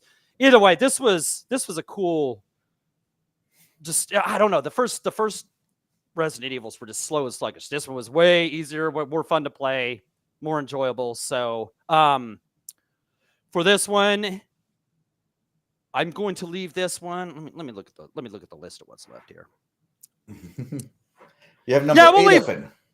Yeah, we'll leave this. I have 4 open, so I'll put this at 4. This game is really good. It played great. You know, it was like, I guess, I don't know, revolutionary, but it was they'd kind of invented the franchise a little bit, made it a lot better. So yeah, got to give it to him for that. So yeah, and it's one that I got to play more of. You know what I'm saying? So yeah. So Resident Evil 4 to me, like Doggy said, it's the action Resident Evil. This one actually made you feel awesome. You know, you had the awesome kicks, and then you had the awesome gunplay. You didn't feel like you were trying to like store a million ammo and running away from everything and just doing stuff. Like if you wanted to fight in this game, you could. So that was really awesome.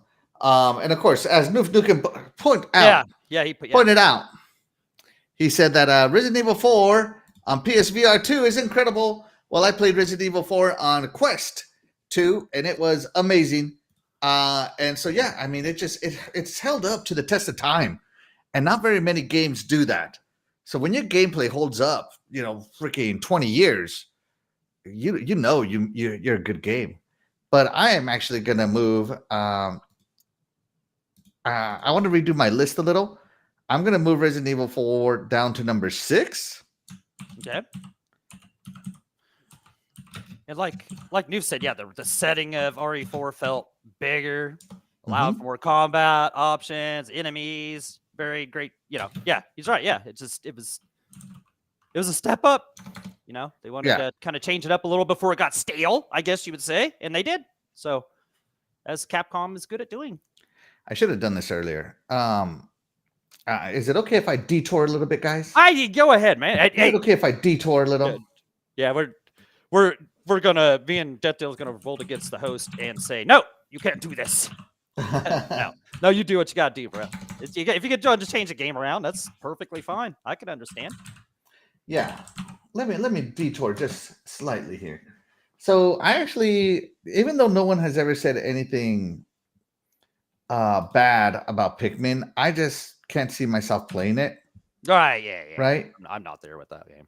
Yeah. So I am gonna replace Pikmin 2 down at number 9 with this game, Star Wars Rogue. Star Wars Rogue Squadron 2 Rogue Leader, baby.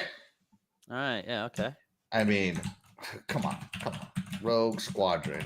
Let me type this in. Squadron 2.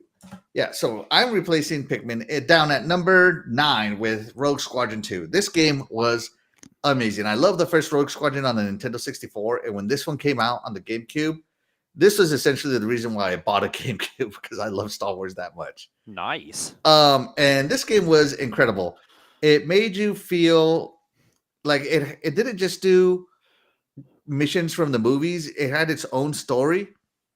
And it was really cool. Like, oh, here, go try to shoot this TIE fighter. And by the way, there's a starry background. Good luck finding them and seeing them, because they look like little dots. Like, it gave the Star Wars universe some depth. You never had that. The original Rogue Squadron had all that fog of war. And this one, I mean, look at that. There is no fog of war. They're just coming at you. All of these.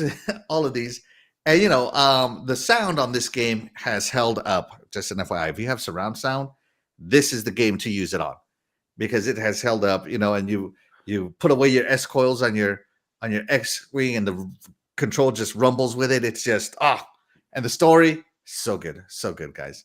I cannot get over this one. So, yeah, I'm sorry. I got to replace Pikmin 2. The more I think about it, the more I'm like, no, even though I don't have anything negative to say about it, I just haven't played it, and I cannot ignore the greatness that was Rogue Squadron. Yeah, absolutely. Yeah, if you played this, and I mean, look at this. You have to put it like he was looking through his targeting computer. Like they show on the movie, like, oh, turn on your targeting sensor or whatever. Right. Here it is.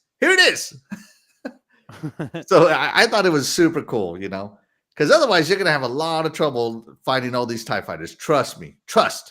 Believe me, doggy. Trust. I believe you, bro. This looks awesome. Yep. Yeah. So I'm replacing some. I don't know if you guys have played this game. Have you played it, DeathDealer? No, I have not played this one. No. Doggy, have you played it? No, I have not. Looks super cool, though. I don't blame you for going and changing. If I had played this, I would have picked this. This looks cool. This space combat looks awesome. Yeah, it was very arcadey, by the way, Doggy. Right, yeah. As soon as you start a mission, you're just in the action. I mean, yeah, this looks better than the Starfield space combat, honestly. Whoa! Oh, ow! Oh my God! Oh gosh! So it is true what they said about Steeler fans and them being as smart. Put your resumes in now. Axel's looking for a new panel member. Okay. There was this RPG once that described if you built a character, it would describe how much intelligence you would have. Yeah. So like if you wanted a really strong character, you wouldn't have any points for intelligence. Mm-hmm. And like if you gave yourself like 1 point of 0 points of intelligence, it said, 1 point of intelligence. You're like, oh, dirt has more intelligence than you are. You are now as intelligent as dirt. Okay, well, I'm okay. I'm stepping up in the world. Okay. And then, but if you gave yourself 0 points, it's like you are you're as intelligent as mineral deficient dirt. Oh, okay. All right. And that statement was 0, doggy. That statement was 0. I mean, even for someone from my generation, that might be harsh because, like, we were compared to like doorknobs and rocks, but like I was never Doorknobs and compared to rocks. dirt. Like I mean, you had to have heard that saying, like, "You're dumber than a box of rocks," Yeah. or Yep. "about as bright as a doorknob." So funny, so funny. Like, This I've never been this game compared was to definitely dirt. more arcadey than Starfield. Starfield is more simulated. Oh This yeah, one is yeah. more I was arcadey. a So, kid, yeah. and I know my boy Doggy, he loves his arcades. Yeah. I just like the arcadey stuff. Even just like the ship fights in or the space fights in Infinite Warfare are kind of arcadey and stuff, and just more. But yeah, that's So you see they- how hard they are to decent see stuff. without this targeting computer? It's just crazy. I love it. Oh yeah. Yeah. No, this looks super cool. This game looks super fun. Yeah. So I had to throw this one in there. Yeah, Let's check in with the chat because we got some people popping in. We got Yeah. John N079 joining us. Thank you so much for joining us. You are the real MVP. Let's see. Noof Nukem said Resident Evil 5 was great too, but 6 kind of went off the rails. I didn't play 5 or 6, so I'm gonna believe you, brother. Gonna believe you. Let's see. Back from the Dead said one of the few people that liked RE6 more than RE7 until RE8 explained RE7. What? I have no idea what that. Resident Evil. I'm one of the 6, few people that liked Resident Resident Evil 6 7. more than Resident Evil 7 until Resident Evil 8 explained Resident Evil 7. Okay, I get it. Okay, I get what you're saying now. Okay, I'm following. Okay. Noof Nukem says Rogue Squadron on GameCube was amazing. Yes, amazing. And shout out to Michael Power Gaming. Thank you so much for joining us. You are the real MVP. What's up? He says, man, I pop in and I'm immediately hit with Rogue Squadron. Talk about timing. Yes, absolutely. Fantastic. And shout out to Jago Kukin. Thank you so much for joining us. You are the real MVP. He says, this space combat definitely looks better than Starfield. Absolutely. I'm oh my there gosh. I'm there with him. Oh my gosh. Let's see. Star Wars, Clone Wars, Lego, and Jedi Outcast were both better than Rogue Squadron. I don't care for only flying games, though. Oh, okay. Yeah, no, I loved this is the whole reason why I wanted to play Star Wars. I don't want to be a Jedi. I wanted to be the fighter pilot. I mean, there's two reasons to play Star Wars: the space battles and to be a Jedi. If either of those things don't happen, I'm not interested. Just saying. Let's see. Jago Kukin says, or she's looking like a doorknob. Wow. Wow, Jago. Wow, you're really gonna do that to me live. Wow, I'm gonna have to pre-read Jago from here on out. Yeah. Oh, that was auto-corrected, Jago? Really? That was auto-corrected? Shout out to Jago. Okay, so yeah, as I said, I have to redo my list. I removed Pikmin 2 from my list and threw in Star Wars Rogue. Star Wars Rogue Squadron 2 Rogue Leader, as I can't ignore it. I just can't ignore it. This is the reason I bought a GameCube right here. Yeah, Doggy. With that being said, Doggy. Yes. Guess what time it is? Oh, we're back with round 2 of America's favorite podcast segment. Who's gonna take home the grand prize? That can air duster. It's intermission time with DeathDealer. Woo! DeathDealer. Tell them about today's game. And today's game, we are guessing the picture. The cover art. Cover art. Yeah, guessing the cover art, yeah, I guess you could say. Yeah, guessing the cover art. The picture is covered with different colored tiled squares. Doggy and I will pick the color.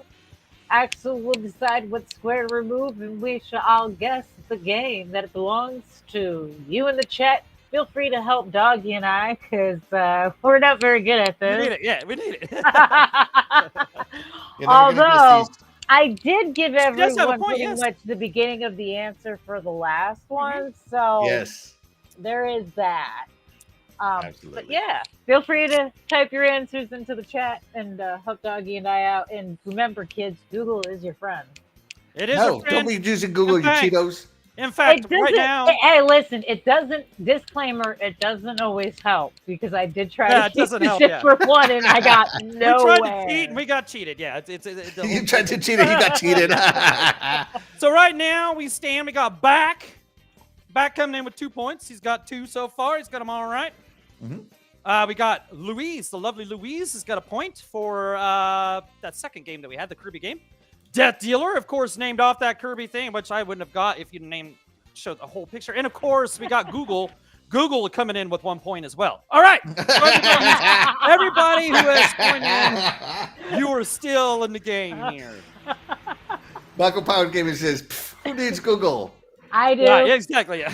I do. Let's see. And Jingle Cookin says, I've actually been watching since about 8:30. I haven't chimed in chat until now, though. Hey, you know what, guys? If you're lurking in the background, we appreciate each and every one of you. Yeah, we appreciate you all lurking. the MVP. Fine. It's completely If you're lurking, acceptable. you're twerking, whatever you're doing. If you're listening, you are awesome. Thank you. Please. Absolutely amazing, yes. So, Michael Powered says, iconic video game, same. I got a GameCube for Rogue Squadron and Metroid Prime back in the day. Oh, dude. Oh, just wait. Doggy, take it away. What were you going to say? it's been a few seconds. I forgot. You know how I am. Oh, okay. No, okay. Tell the chat what they win, Doggy. All right. Once again, studio audience, our contestants will be playing for this lovely can of air duster. That's right. A high quality can of air duster. Yes, you can take it home today. You can dust off your keyboard. You can, do other stuff you shouldn't be doing with it. Whatever it may be, it can be yours today for winning Intermission Time with DeathDealer. Shipping time is 5 to 7 business weeks. There you go. Yes. All right. So here we go. Let me get set up. I got to turn this off. Okay. So I got to reset up. Give me a second, guys, as it takes a little while to get this going. So DeathDealer, what if you win? What will you do with that can of air duster? What are you gonna do with it? Well, Doggy, with the new with the used can of air duster. The used can of air That's duster. right. Used, previously owned, pre-loved. It was pre-loved. I think I'll let it sit on the shelf and collect dust itself. Oh yeah, Oh, okay. a little trophy. It'll collect dust, The kind of like irony a behind it, Nintendo Switch. Yeah. Okay. All right. Okay. The irony behind it. Yeah. Okay. I like a Nintendo Switch. Oh my gosh. Wow, Doggy. Wow. All right. So here we go. At Doggy Dog, how did you know I was twerking? For Michael Power. Hey, it's this. What is that? Psycho telepathic powers. Yeah, that there you go. Doggy has. Yes. I caught you. I saw you. I let's saw see. you doing that. Split Difference says you can use it on Dread. Yes. And Michael Power says pre-loved. It's already done some blowing then, huh? Yeah. Oh gosh. Yeah, it's been cleaning. It's been cleaning already. Yes, it has. All right. So let's see. We are on to slide number 3. Let me see. What slide is this one? This is slide 2. Slide 1, slide 2, slide 3. Okay, we're on to slide 3. Slide. DeathDealer pick. I need to see this through the eyes of a colorblind person. Could I turn the colors off on the screen somehow? Green. Let's go with green. Oh, wow. That's a good pick. That is a really good pick. I'm going to have to do this screen right here.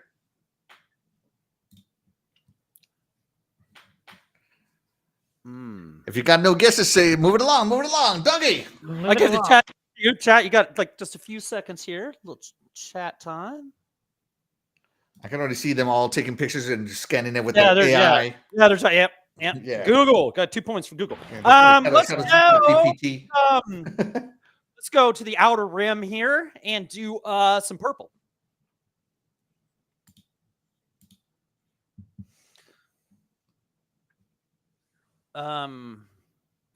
Splendid Difference guesses South Park. No, sir.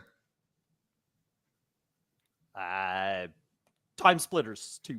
No. Okay, Good guess, though. Good game. DeathDealer. I got nothing. Let's go with yellow. Yellow. There you go. Any guesses? Tommy Miller, yellow. Splendid Difference is saying Dragon Balls. No, dragon. It's not that. I don't know. All right, Doggy, take it away. Chat. I'll give you just a few seconds here, and then I'm going to choose. Let's not get too revealing here. We'll take one of those 2 greens up there. Oh man, I think it's gonna give give it away here. Let's go. Good. Here. Let's go. Here. Oh, I knew it was some kind of Mega Man. I was thinking that when I saw the first thing, but yeah. I don't know what it is. I don't know what Mega Man's head on there. Okay. Michael Powered says Mega Man Battle Network. So close, so close. Yeah, The difference says Great Ape. No, all right. So Doggy no, some kind of Mega Man. And Yeah, Michael already on the right track. DeathDealer, pick a color. Here's where Google kicks in. Let's Right. go with blue. Blue. I'll Blue. give you this one. Mega Man Shout out to Michael transformation. Powered. Transformations. Shout out to Michael Powered. He got it. What's he got? He got it. He got Mega Man Network Transmission. Michael Powered Transmission. with the point. Make sure to give it the point. Yeah, Mako with the point. Yeah, Michael Powered got it. Look at that. Google for the win. Right. Oh, I can hear me. Yeah, I was thinking it was some kind of Mega Man thing, even with the first couple. And my beautiful wife says Saint Seiya. I have no idea what that is. Yeah. The difference says Dr. Wily. No, it was Mega Man Network Transmission. Network transmission. Shout out to him. I knew you were going to get this one eventually. After you listed about 300 games. All right, here we go. We ready? All right. Ready. DeathDealer, pick a color. Let's go with blue. Blue. Oh my gosh. I'm gonna give you this one over here. Of course.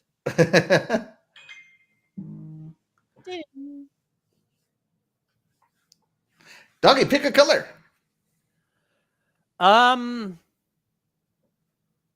Blue. I go blue as well. Oh my gosh, the blues are like in a good position. Oh my gosh. Yeah, Dougie's on it too. Yeah. Let me do this one. Doggy. Okay, yeah, okay. Whew. Phew. Okay.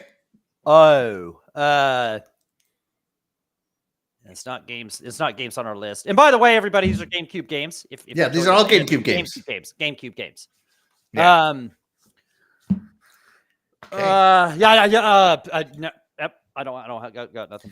Diego Coogan says, I never heard of that Mega Man game, but I barely played my GameCube, so that's probably why. Oh. Right, I didn't even have a game. Yeah, I didn't have a GameCube, so no, I don't have a guess. I don't have a guess. Okay. Purple. Blue. Good pick. Whatever. Good pick. Oh, nice. Shout out to Michael Powered again. Yeah. With the Darkened Sky. Boom. Never heard of that. Great. Yeah, what the hell did they put on? Good job. Yeah, good job. Uncover the Another whole point. picture. I know Mako that this got game that right. reviewed pretty badly, Michael Power, but have you done a weekend rental on it? I just want to know. Just let us know. Yeah, Darkened Sky. Back from the Dead City, Eternal Darkness. No. And Splendifer says, boo, GameCube. Boo! Boo you. But that's going to do it for that intermission. You know what the worst thing about the GameCube was? Just that, it was powerful system stuff, but that controller was so weird. And that little I lucky, love that controller.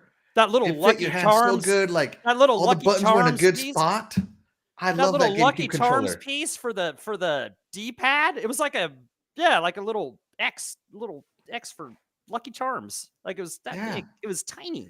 I like the jelly bean shaped buttons. I actually think the GameCube controller. Some of it has some cool stuff too. That D-pad was the worst. I feel like the main button was the biggest button, and I'm like, yes, that's the button you're gonna push the most. Yeah, the big A, and everything was around it. The fact that it had a front trigger, and then the back trigger was like if it pushed down halfway, it did one thing, and then it clicked the rest of the way. It was another button. It was, and I'll bring that up why it was fantastic in a game coming up. If you know what I mean, if you know, you know. Yeah, he's right. Well, foreshadowing is. And the GameCube controller, believe it or not, is one of my favorite controllers of all time. I loved it. Let's see. Jago Cookin says, "What the heck kind of game is that?" It's the kind of game you guess. Yeah, who right. plays GameCube? So split difference. Yeah. Michael Powered says he hasn't done a weekend rental yet for Eternal Darkness. For Darkened Sky. Darkened Sky. I want to though. Skittles for the win. Oh man, I haven't even played that. I didn't even hear about these games. I picked games I did not hear about. So yes, shout out to the chat for being awesome. Come on, doggy. Resident Evil 4 played amazing with that GameCube controller. Right. No, yeah. I just, like they said, the worst part about the controller was that little Lucky Charms piece they had for a D-pad. There was like, if I had one, I'd show it to you. Be like, yeah, look at that little. It's just... All mine are packed away, or else I'd show it to you as well. But no, that had some cool little features to the controller. It was definitely different. And as we were saying before the show, it could take a lick just like any Nintendo controller. They understand the frustrations of the gamer when they get mad. Mm-hmm. Their controllers could always take a good beating. So yeah. What did you think of the GameCube controller, DeathDealer? I think they're amazing. Yeah, they were extremely like I said. I've said it before and I'll say it again. The controllers used to be much more durable than they are now. They are much more fragile as a whole now than they used to be. No lies detected. The overall construction of them was actually kind of better too, because while they were a little larger in some cases, like the GameCube controller was larger than any other controller.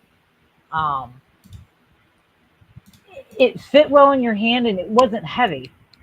It was light. Yeah, it wasn't heavy. So and it fit well. It actually fit into your hand. And to this day, it's probably the best controller for Smash Bros.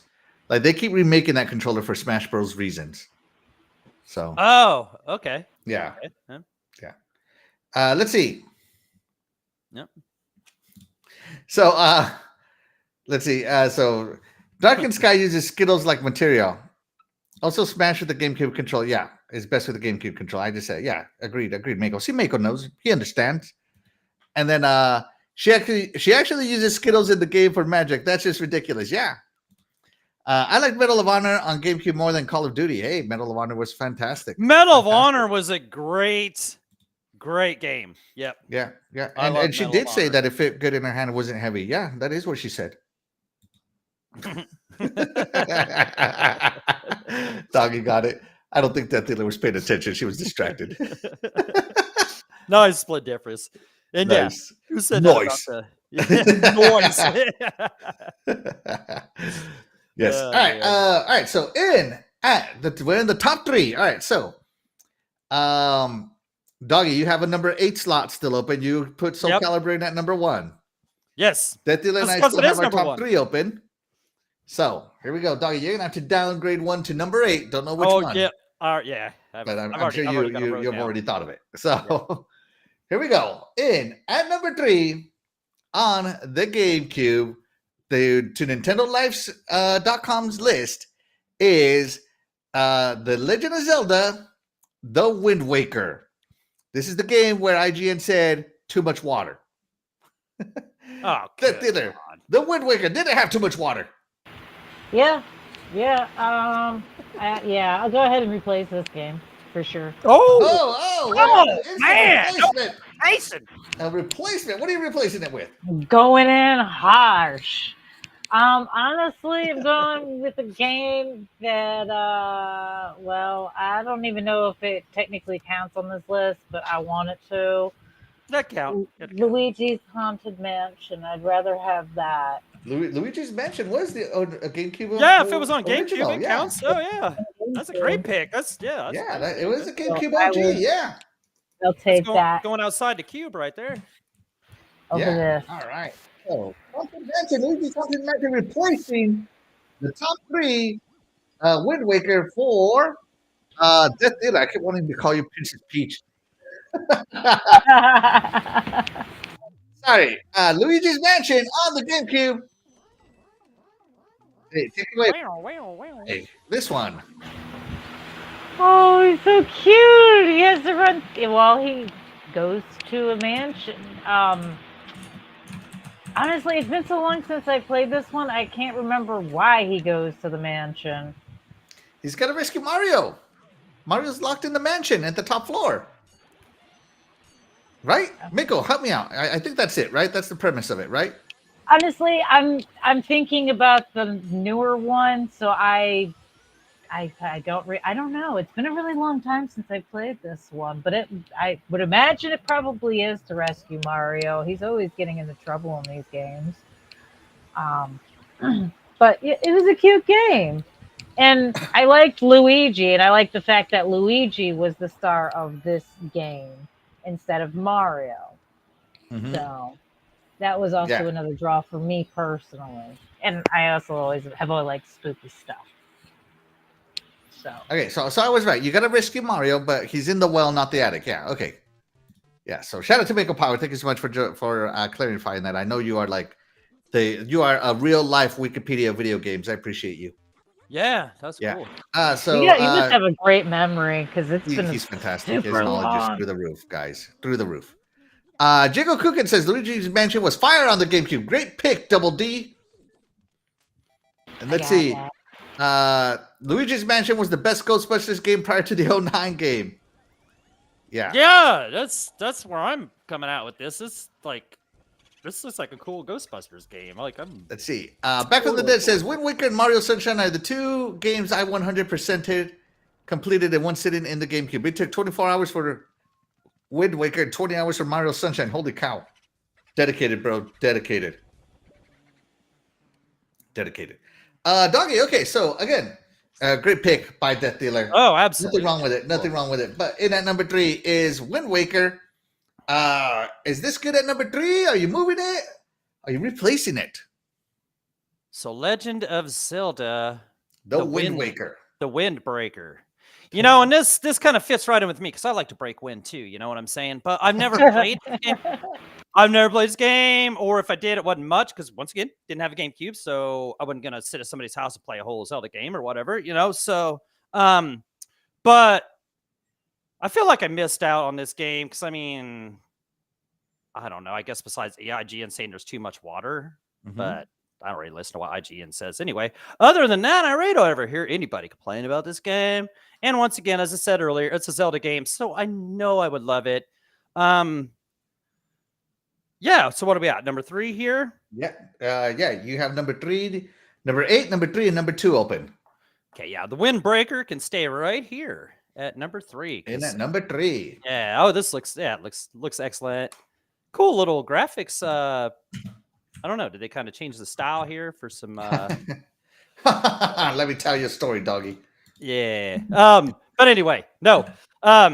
Any Zelda game is good with me. Like I said earlier, I don't think they've made bad Zelda game. If they have, I haven't played it yet, but I haven't played all the Zelda games, but I would like to try this one out at some point in time. Probably never will, but if I did, it would be one of the tops. So I am gonna first off, I'm gonna move this game up to number 2. To number 2. Easily top. It's too low. It needs to be up at number 2. Let me tell you why. When the screenshots on the magazines first came out of the Wind Waker from an E3, where we wanted a more realistic Link because it was shown when they were showing off the tech demo to the GameCube, they showed off a more realistic looking Link. And so like, oh man, Legend of Zelda is going to be so great, right? And then during E3, they showed this game and it was so shaded, cartoony, art style. All of us scream blasphemy. How dare you do this to us, Nintendo? This game is gonna suck. This game is gonna be terrible. We want realistic Link. And Nintendo said, I'll tell you what you guys would like. You don't tell me what you like. And out came Wind Waker. One of the greatest Zelda games ever made. I mean, it is easily in the top 5 of all Zelda games up there. Maybe even top 4. And this game has a fantastic story, has great gameplay mechanics. The art style just has lasted the test of time. If you look at the games that the Legend of Zelda games that have been remade, this is up there. It has been remade for the Wii. It has been remade for the Switch. Sorry, not for the Switch yet. It had been remade for the 3DS. I think it got a version of it. Like the Wind Waker, and the Wind Waker itself got a remake called Wind Waker HD on the GameCube itself. So they even remastered it on the GameCube itself. So I mean, it's just just They goes to show remastered you. this on the system it came out on. Yeah, well, they HD. Man, they how updated it. Sony? How Sony of these guys? Yeah. Oh gosh. And then they I gotta- released like a Zelda anthology of it. Like, oh, this it has the Ocarina of Time and the Wind Waker. Try buying that copy, man. That is an expensive game right there. Like, you want to talk about a Legend of Zelda game that is expensive, no matter how many copies they sold of this one. It stays expensive because when people get it, they don't sell it. Mm-hmm. Oh, sorry. The HD remaster was on the Wii U. I apologize. Yeah. The Wii U. So yeah, they've remade this one. I'm actually surprised they haven't remade it for the Switch yet and released it, because I would buy it. Why? Because again, like, the price of this game just stays up for a reason. Nobody wants to get rid of it. It is that amazing of a Zelda game. I love it. I don't get why they don't remake it either. Then, if it's like, because Yeah. they don't care about like resale value on games, like a physical games, right? So you see how much a game's going for, like hundreds and hundreds of bucks. I mean, that's sought after. People are gonna buy this stuff. I mean, they're gonna buy it anyway. It's Nintendo games, So Yeah. I don't know. They could remaster this on every system they have and make tons. So Yeah. So let's see. So that E3 story proves that toxic gamer bros have always been an issue. Yeah, absolutely. But again, the whole thing with it was that they showed a tech demo using realistic looking Link, and then they showed this Zelda, and it was kind of like, oh man, is the console really going to be that not powerful enough to do it? And so the next game was the Twilight Princess, which was also a great game when used realistic looking Link. So yeah. So this one, fantastic game. I moved it up to number 2 from number 3. Yeah, fantastic. Yeah, fantastic game. All right. Definitely a game I missed out on. Number 2 on Nintendo Life's screen. What? We should definitely hit up the chat. It's rolling. Oh yeah, they're talking amongst themselves. I'm reading it. Yeah. I saw something. What Mako said something about the CDI, Philips CDI Zelda. Yeah, I guess they had like a Zelda that looked Dragon Lairish. Yeah, Dragon Lairish or whatever, that kind of stuff. But I don't really. Yeah. I mean, was that? Do we really? Does that count? I don't count it. Yeah, I was going to say, does the Philips CDI really? Does that count? I mean, we all try to forget nobody played it. Let's just be honest first. Right, and I guess I did forget about it, but I remember saying that now that you mentioned. That's good. That's another good memory right there. Or not. That's good memory, not a good memory. I didn't play it, but that was a good memory of like, oh yeah, there was a Zelda game on that CDI thing. So yeah, no, the CDI Zelda was awful. Shout out to Back from the Dead. He said, I still have the HD remaster on my Wii U, along with Twilight Princess, Breath of the Wild, and multiple Zelda Legend of Zelda amiibos. That's awesome. And yeah, those Zelda games were officially licensed by Nintendo, but I mean, they're not remaking those anytime soon or remastering them. Like, if you watch a long gameplay of the CDI version on YouTube, you've probably enjoyed it more than the actual game. Right, I'm sure it played like played like Dog Scroto or something, I mean, just like I said, it had like the other game they had on there was Dragon's Lair, and that game played like a big bag of what too. So I mean, that was kind of was that the only games they had on that thing? Oh, who knows? I'm not, I'm a collector, but I'm not gonna collect uselessness. Yeah, just being honest here. I wonder what one of those things. The only reason I would buy a CDI is to put it in a museum. Right? Yeah. Oh, yeah. I wouldn't. Yeah. Yeah. So if I ever open up a gaming museum, I'll get one then. Let's move the show along. So let's see, Doggy, you announced the last one. So DeathDealer announced our number. What number are we on? Number 2. Yep. We're starting with, and up next with number 2 is none other than Metroid Prime. Metroid Prime. DeathDealer smiling. DeathDealer, talk to us. Why do I always have to do this? Why do I have to be the first? Oh my It's god, Joe's it's first. been like 20 years since I've looked at these games, much less thought about them. I have to have a second to even remember what I'm looking at. All right, fine. I'll go first. How's that? Thank you. Okay. Metroid Prime. First things first. This is my number one game. This is easily my number one game.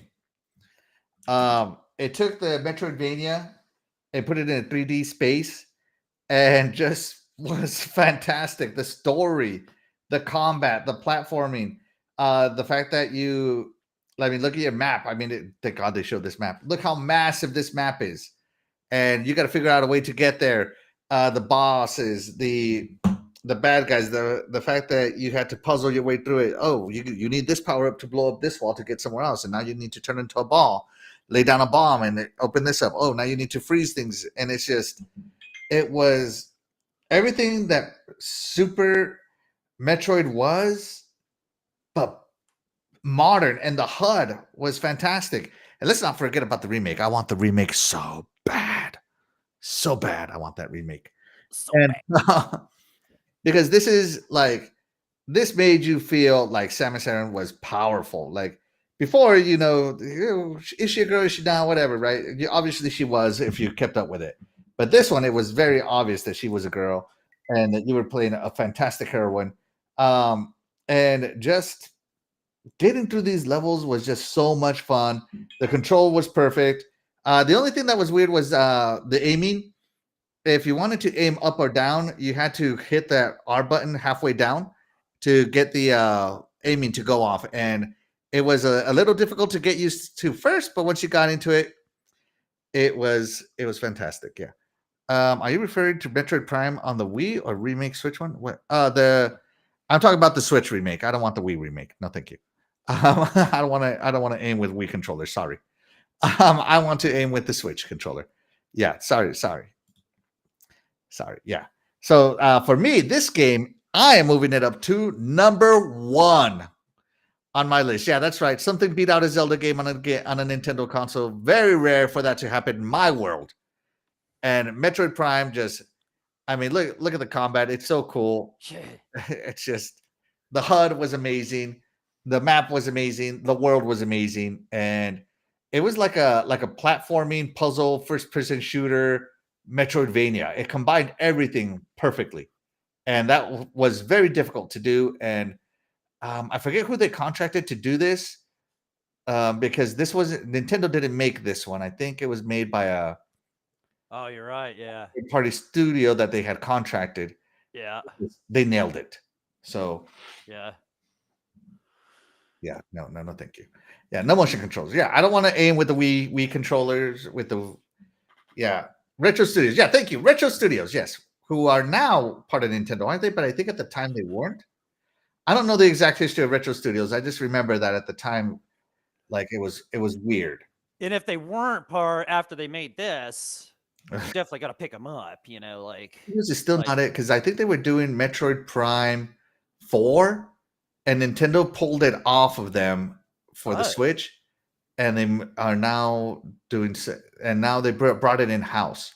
So I think Retro Studios is not part of Nintendo because I remember they were doing Metroid Prime 4, and it was going so bad that Nintendo took it away from them and put out a whole announcement of how they had to restart development after 4 years. Yeah. And yeah. Oh my, the history of retro is complicated and kind of dirty. Yeah, exactly. Ooh, let's see. My brother had the GameCube Game Boy Advance attachment and Wingman controller. That was the first wireless controller I used. Yeah, the was it called the Wingman? I thought it was called the Wingbird or something like that. And I have that wireless controller. It's awesome. And I don't have any of the Game Boy Advance attachments myself. Sorry, I don't have those, but I wanted to. I want them because I have Final Fantasy Crystal Chronicles on the GameCube, but I want to use the Game Boy attachments. The Wavebird, thank you. The Wavebird, that's what it's called. Thank you. Yes, the Wavebird. I thought it was something bird. Yeah. That wireless controller, fantastic. Yes. Yeah, I've never even played a Metroid. You're missing out, bro. You're missing out. It definitely looks like Doom. Trust me, it will put Doom Doom has a lot more action than a Did Jago Metroid game say- does, but a Metroid game has way more atmosphere than a Doom game does. Nothing against Doom; they're fantastic. You But never we're- played a Metroid game, Jago? Yeah. The Wavebird, yes, the Wavebird, yes. Doggy or Death Dealer. Do you want to go now, or do you want to take Doggy to take? Yeah, no, I right, take it remember away, the DeathDealer. game. I do remember the game now. Okay, and would you keep it where it is, move it, or lose it? I would keep it where it is. It was a good game, and yeah, I would actually enjoy playing it again. So I'm gonna have to look into that because yeah, that would be great, especially on the Switch. Yeah, I want that remake so bad. That'd It's going to so be my cool. next game purchase. I promise you it is. Yeah. And yeah, you can do, like you can see here, he's switching the guns to the electric gun, which has a Yeah. homing thing. You can do the regular pulse fire gun, which is unlimited ammo. And of course, everything in Metroid always has you always have to be considerate with everything. So yeah. Doggy, Metroid Prime. In at number 2, are you keeping it? Let's see, you have number 8 and number 2 slot open. 8 and 2. Yeah. Okay. Oh man, you said so much good stuff about this, but yeah, and I missed some of what you said. So sorry if I repeat it. But like, okay, I don't know if they made a Metroid game in between Super Metroid and this. I'm not They sure. did on the Game Boy, yeah. Okay, and the Game Boy one was awesome too. Yeah, the Game Boy was awesome too. But Super Metroid was perfection. It was perfection. It was one of the best Super Nintendo games there was. For them to go and kind of change and go to this first person format. What a crazy change, but what a great job. Whoever this studio was that you said, what a great job. And just like look at even all this, like that little, they took stuff from Super Metroid and just turned it into first person. They didn't mess with perfection. They just made it actually kind of a little better. And see that when I went to my friend's house, and he had his GameCube. This is the first game that we played on there, and it was so fun. I was thinking to myself, this isn't gonna be as fun as Super Metroid, but it was. And they, like you said, the puzzle stuff was cool, the platform was cool, the weapons and Jago said something that looks like kind of like Doom. I mean, it kind of felt like that in its own way. This game was awesome. You know what I'm saying? I don't know why you said they haven't remade it or anything. They haven't. No, they remade it on the Wii and on the Switch now. Oh, okay. Well, good for them. Yeah. Okay. So heck, they made it. They remade it on the Switch, or just? Oh man, it got such high scores, and I'm just like, I want they it so remade bad. it. They remade it. It's a on remake. The Yeah, get that doorstop. Oh, I might have to knock the dust off that bad boy for this one, because no, this game, this was, like I said, they messed with perfection and made it more perfect with this. They tore it up with this one. So no, yeah, if there's a reason, I didn't know they had a remake on the Switch. I might actually have to. Oh, there it is, the Switch. Some Metroid. Yeah, no, Metroid Prime. You're gonna have to blow on the cart before it works, huh? Getting old school, doggy. Getting old school, buddy. But so I got spot 2 open. You got spot 2 and spot 8. That sounds about right. Right behind Soul Calibur 2 comes Metroid Prime. There we go. So number 2 on my list. Prime. Oh, this game was great though. Yeah, like I said, I didn't know it was on Switch. I'm gonna have to. I get that. What is it though? The $60? Is it kind of the? No, it's only $40. Yeah, not bad, really. I mean, I want to say it's only $40, but I've seen it for. Okay, I take that back. I've seen it for $40 and I didn't buy it. I think it's actually $60. But if you can find so this is just like any other like if you want Link's Awakening or something like that, you could get it off. You could get a physical copy off eBay or something if somebody's selling it or whatever. Even though people don't sell Nintendo games for cheap, so yeah. It's Metroid Prime remastered. It is $40. Okay, I was right. It is $40. Yeah, that's not bad. That's yeah. What a fantastic game. Even for 60, I mean, it wouldn't be bad, you know. So, Yes. No, great pick. For Soul Calibur, I'd put this up for number 1. But Soul Calibur, dominated all GameCube games. There you go. Hey, you like what you like. Calibur 2, yeah, there you go. Yeah. Let's check in with the chat. Let's see. Yeah, it definitely looks like Doom. Yeah, if Doom guy could turn into a ball. Right. Yeah, they got that ball thing. Yeah, exactly. No, but it has the power armor, all that good stuff. Yeah, definitely. I can see the Doom resemblance there. And with the platforming and everything, because Doom's platformy as well. Yeah. Platforming in Doom. Yeah. Mecha Powered Gaming says, nope, Metroid 2 was 1991. Super Metroid was on 94. Okay, so Metroid 2 was on the Game Boy, okay? Both in Fusion were 2002 and released in conjunction because they link together. I did not know that. That is something. There was something about that. Like that Game Boy game, like it kind of resembled more of the Super Nintendo deal. Yeah. What do you say? What do you say about that? Let's see what they say. Super Metroid. They link together. Interesting. Like the story links together, or like you could link your Game Boy to the Prime. to your GameCube and play this game. Yeah. With it. We're very curious. Let us know. Yeah, all right, let's see. They missed a artifact in that tunnel, but you need a multiple ball bomb upgrade to get it. Hey, Back from the Dead knows where everything is. Shout out to Back from the Dead. He still remembers. Yeah, thanks for ruining that for me, man. I was like hoping to. No, I'm just kidding. Knock the dust off that. Knock the dust switch, off that. doggy. Yeah. I knocked the dust off that switch, doggy. Shout out to J-Lo. What movie is that from, everybody? You guys know. I don't know. Friday. It's on Friday. Knock the dust off that. Yeah. Dirty. DeathDealer, tell them what they are. You nasty.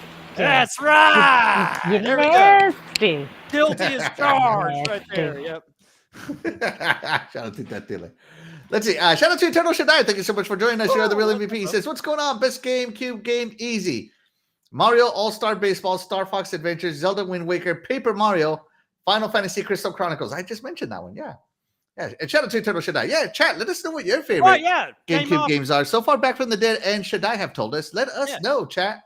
Let us know your favorites, your top 10, your few favorites. And Back from the Dead says Metroid Prime is off $1.50 on Metro on the Switch. Go get it now. You know what game? Sometimes that's the best price you can find because Nintendo games never go on sale. It's only off $1.49 if you're gonna be specific. $1.49, yeah. You know what? Next time I'm back on GameFly, once I start my GameFly back up, this would definitely be at least one to rent, and but for $40, I mean, $40, this game would be. It's going to take you 30 to 40 hours to beat. Yeah, easy. This game would be worth just $40 just to get it. Yeah. Or 39. You're basically paying $1 an hour on that one. Yeah, that's a great deal. Let's see. This game links together. Fusion unlocks the original NES game and a Fusion suit skin in Prime, and I can't remember what Prime unlocks in Fusion. Cool. Let's see. I forgot about Mario Baseball on GameCube. I had it as well. Wow. Awesome. I would have loved that. I didn't know there was a Mario Baseball game, but that would have been cool. Yeah. I always love baseball games. Baseball games are always awesome. There you go. So, fantastic. Fusion.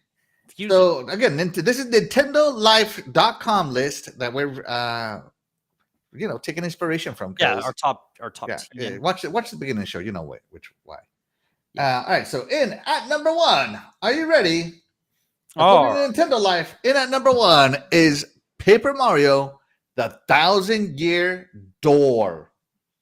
Let me read what they said. Is it okay if I read what they said? Go ahead, brother. Yeah, I'm interested in what they said. So let's have that. So the power of GameCube enabled greater fidelity of its paper-based art style than the original, but otherwise, Paper Mario the 1,000-Year Door stuck closely to the original's blueprint. It's wonderfully colorful, adventure-packed with clever callbacks to the portly plumber's history, and the same irrelevant spirit which makes so many Mario RPGs refreshingly different from the mascot's platformers. Where other entries have dropped the ball in an area or two, 1,000-Year Door gets everything right. Plot, writing, battles, presentation, the lot. Prices for a GameCube disc, still the only official way to play, although soon not anymore, have skyrocketed in recent years given the quality. It's not hard to see why. Treasure your copy if you got one, which I do. and perhaps lend it to a trusted friend, which I won't, whoever visited down a rogue report. Yeah. Okay, so do you want me to go first again, DeathDealer? Yeah, you can go first again. Okay. DeathDealer, can you read this one? Paper Mario is number one. I mean, sure, I guess. Meth is also a hell of a drug. And shout out to you, Wicked Hot. Thank you so much for joining us. You are the real MVP. He says, hey guys, sorry I'm late, but I'll have to rewatch. Thank you so much. Hey, we appreciate you. Heck yeah. Yeah, and it's Timothy jumped in, but I didn't see him. Why didn't I see it's Timothy on here? Timothy. Hi. Hey, shout out to It's Timothy. Thank you so much for joining us. You are the real MVP. Appreciate you. I know I saw him. There he is. Timmy. He's like, And shout out to Fabio Morim. He says, which is the best GameCube game and why is it Star Fox Adventures by Rare? There you go. Michael Powered Gaming says, MarioWare is a top tier and Odama is prime weirdness. Wow. Okay. Fabio was the guest on Good Morning Xbox this past week, right? Yes. Yeah. Great guest. Yes, great he's fantastic. Guest. Yeah. Fabio. Shout out to Fabio. Awesome guest. Yeah. Awesome dude. And he's part of the Xbox Live Party podcast on Wednesdays. Yes. So yeah, shout out to him. Let's see. Michael Power says, like, it's good, but I wouldn't put it at number one. Oh, this game? Yeah. Yeah, make out. So, that's right. All right. So Paper Mario, The 1,000-Year Door is the best Paper Mario that has come out, and everything has tried to live up to its dream. So after Paper Mario, The 1,000-Year Door came two DS versions. Ooh! That's right. I think one of them was called Color Splash, and I forget what the other one was called, right? And then, of course, came Paper Mario, the Origami King, which was really good, but the combat was a little tricky. This one, I feel that I agree with everything they said. It got the combat right. It got the story right. It got the charm right. It just was fantastic, Paper Mario. So if you don't know your history about Paper Mario, so they did Nintendo did a collab with Square where they put out Super Mario RPG. Wow. And, Square did that one, which was great. And then they wanted to keep Super Mario in an RPG world, but Nintendo wanted to take it away from Square, as is Nintendo. They want to take care of their own franchises. Out came Paper Mario on the N64, and then this was the sequel, Paper Mario, The 1,000-Year Door. Whole new story, totally not related to the first one in very many ways. And it's so funny. It's so fun. It controls so well. The combat is great bosses. And it looks beautiful. It stood the test of time. And yeah, I got my copy of 1,000-Year Door. When it was $50, I think is when I got a copy for it, and it's well over $100 now. Oh so man, it's north of $100 at this point. But yeah, Paper Mario 1,000-Year Door. Let me see if I can find some combat for you here. There's a lot of. Why can't some of these Xbox games I buy go up in price? Come on. Yeah, I think this is some combat here. Oh yeah, hold on. I think we just missed it. No, anyways, but you can see everything is paper like, and that's what I love about the Paper Mario series. It basically takes Mario if I drew it if I was a kid, and I don't know why. That just has a certain charm to it. But is it number one? Not on my list. As I said, I put Metroid Prime in as number one, and I am moving 1,000-Year Door down to number 3. So 1,000-Year Door for me is number 3. Fantastic game, but I just don't think it's number one worthy. It's a great game, but it definitely did not beat Wind Waker, and it definitely did not beat Metroid Prime. But this is definitely one of those games that if you got it, you got to play it, because it's the best Paper Mario that has come out in the last 20 years. And you'll just have to trust me on that one. As someone who has played all the Paper Marios, you'll just have to trust me. DeathDealer, Paper Mario, The 1,000-Year Door. You have your number 1 spot open. Yep. But let me know if you want to move it.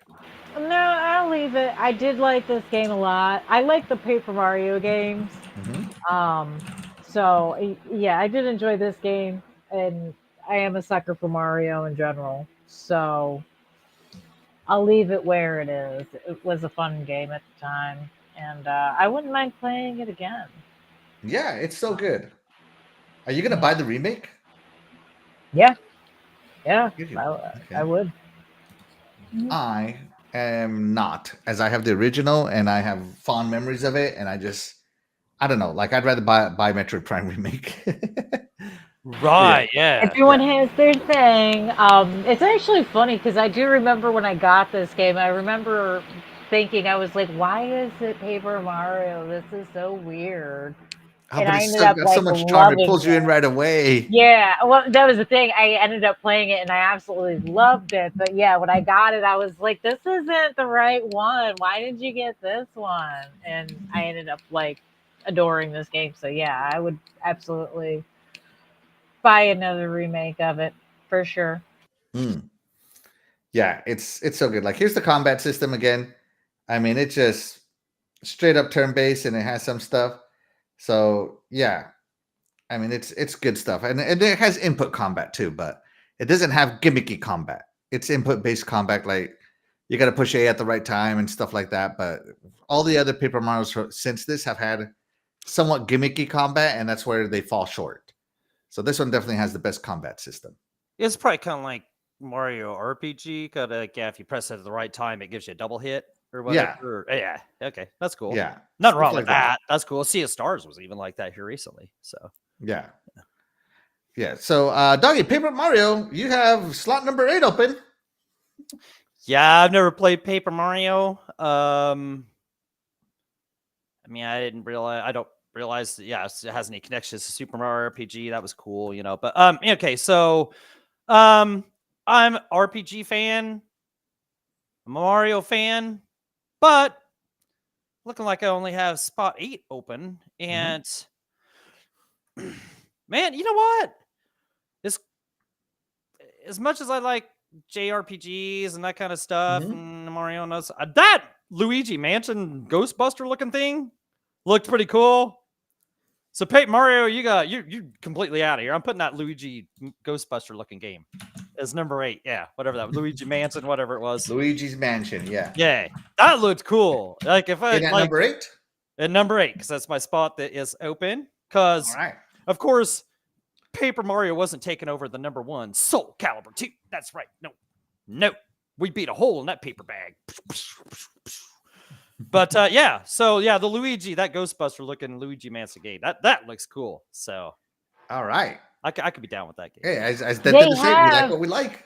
they have a Luigi Mansion on the Nintendo Switch right Right, yeah, they got like 2 now. or 3 That's of those really games now, pretty right? good. Are they all Ghostbuster kind of games like that? They Or they no? remade Dark Moon, I think. They Luigi's Mansion 3, and they remade Dark Moon and added multiplayer to it. So, you could co-op with your daughter. Just saying. Right, but are they all kind of Ghostbuster kind of catch? Yeah. Yeah, they're all like Okay, this. yeah, okay. I could see where these would be fun. So They are. They Yeah, are. shout They're out to very those. fun. I Yes. never realized what these were, you know. But these, yeah, this looks pretty fun, really. So, Yeah. shout out to DeathDealer for this pick, bringing that up. Yeah. Yeah, this is pretty Let's see. Anytime. Jacob Coogan, but Luigi's Mansion was fire on the GameCube, doggy. fire. That's right. Yeah, that's what I'm saying. Yeah, I missed out. So yeah, I'm putting Luigi in there instead of the Paper Mario because this looks way cooler. And Donkey Konga was robbed. Donkey Konga, yeah, is that like a Rock Bandy type like a you need the controller to play it. right? I was gonna say Parappa the Rappa kind of game, right? Is that what it is? Parappa the Rappa, like, It's a rhythm game where you beat drums. I was thinking it last week we were doing remaster games. I was thinking about doing Parappa the Rappa remaster. You know, it'd have been cool just to say that, you know, but you know. Yeah, hey, that's coming up. All right, so that's gonna do it for our list today, guys. Let me do this here. All right, so to recap, DeathDealer, and at number 10 for DeathDealer's list is F-Zero. Number 9 is Twilight Princess. Number 8, Soul Calibur 2. Number 7, Eternal Darkness. Number 6, Mario Kart. Number 5, Resident Evil 4. Number 4, Super Smash Bros. Number 3, Luigi's Mansion. Number 2, Metroid Prime. And number 1, Paper Mario. That is DeathDealer's picks. Great picks, by the way, DeathDealer. Thank you. Are you happy with your list? I am. All right.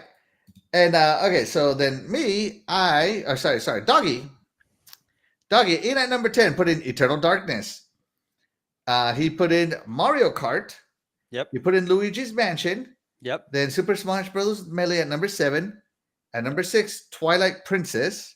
Yep. At number 5, F-Zero GX. Yeah. At number 4, Resident Evil 4. At number 3, The Legend of Zelda Wind Waker. At number 2, Metroid Prime. And at number 1, Soul Calibur 2. That's right, baby. That's a good And list me, right there. Woo! With the most definitive list here. I'm just kidding. Yeah, okay. Yeah. At number 10, I put in F-Zero. At number 9 was Rogue Squadron 2. At number 8 was Super Smash Bros. At number 7, I brought in Viewtiful Joe out of the blue. Yeah, Viewtiful Joe. That was cool. That was a cool little bring in too. Yeah. At number 6, Resident Evil 4. At number 5, Fire Emblem Radiant Dawn. Wait, no, not Dawn. Radiant something, whatever. That's the reading one, right? Yes, the one where you guys say is reading. Yeah, you guys with attention spans. Yeah, sorry we don't want to read for 30 minutes. Path of Radiance, that's what it was called. Yeah, Path of Radiance. I keep confusing it with Radiant Dawn on the Wii. Sorry, Path of Radiance. You jerk. You made me lose my spot. Yeah, number 5, Fire Emblem. Yeah, good job, DeathDealer. At number 4, The Legend of Zelda Twilight Princess. At number 3, Paper Mario: The Thousand Year Door. At number 2, The Legend of Zelda Wind Waker. And number 1, Metroid Prime. Nice. Yeah. You know what? If I could go back and make one change of mind, I would knock this Eternal thing off the list and put that Viewtiful Joe, because that was a cool. You would knock off Eternal Darkness? Yeah, knock that Eternal Darkness off there. Yeah, put that Viewtiful Joe. So yeah, you and DeathDealer both brought in cool games. I'm like, dang, these look cool. Like real cool games to play. So. You gotta go on and get that GameCube going, doggy.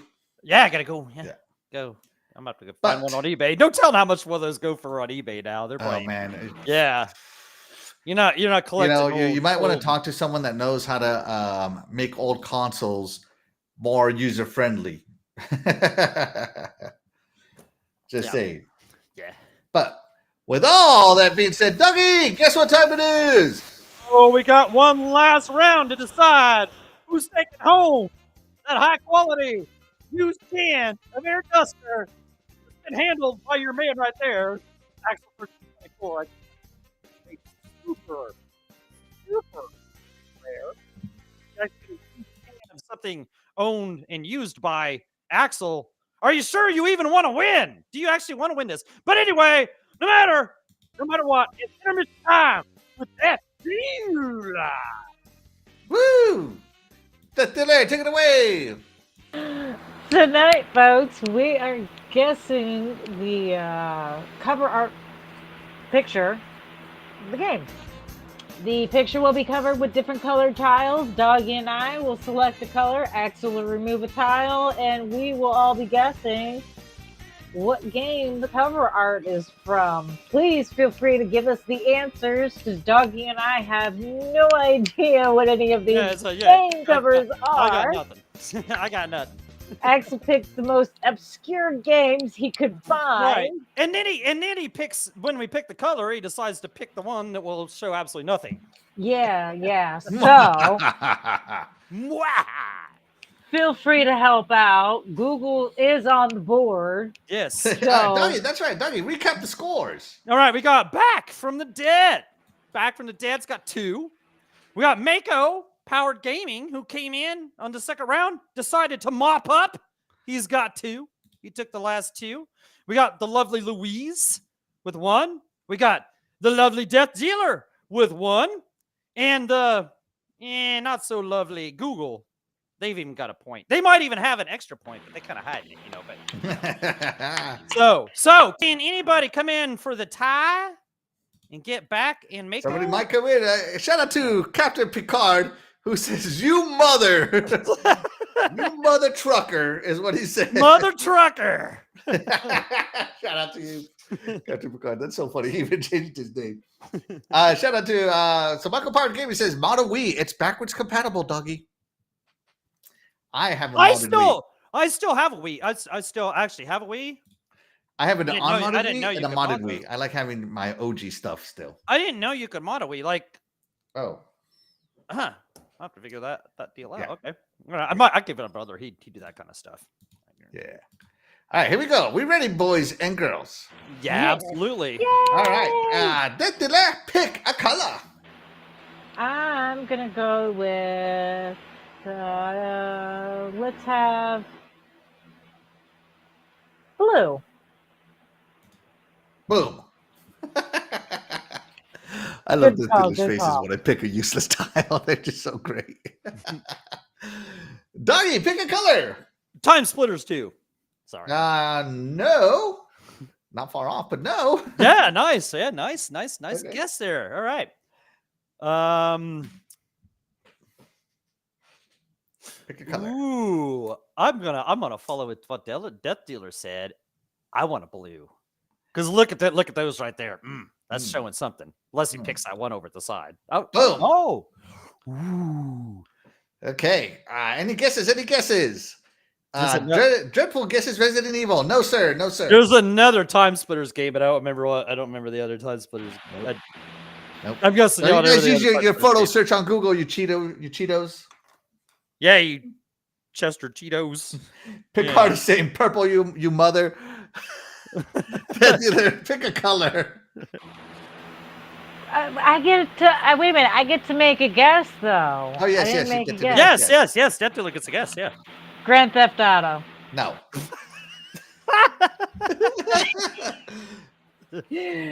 Green. Oh, green. Green is a good one. I'll give you this one. Some kind of shooter. Okay. Fabio Moore says it's a game. I'm certain of it. By the way, Mako Power, thank you so much for playing. You're amazing. Give other people a chance, bro. Right. It's just like when Shout out to Mako Power. He got it. Geist. oh my gosh, I would have never guessed that. That's It's just right. like And the it's game just like complainer when says the Mortal game Kombat. complainers- And then Mako Power says, yeah. I it's was Geist. gonna say the game complainers. He come in here that one week and tore it up too. Yeah. Oh, so we got so it's okay. Game I complainers. I still think it looks like Grand Theft Auto. I don't care what anybody So says. who got that? Mako. Mako did. So he's leading the board with 3. Mako comes in and hasn't missed since. He hasn't missed one. Let's see if game complainers can change that because he's Yeah. like what is that Is this game Ace. rare?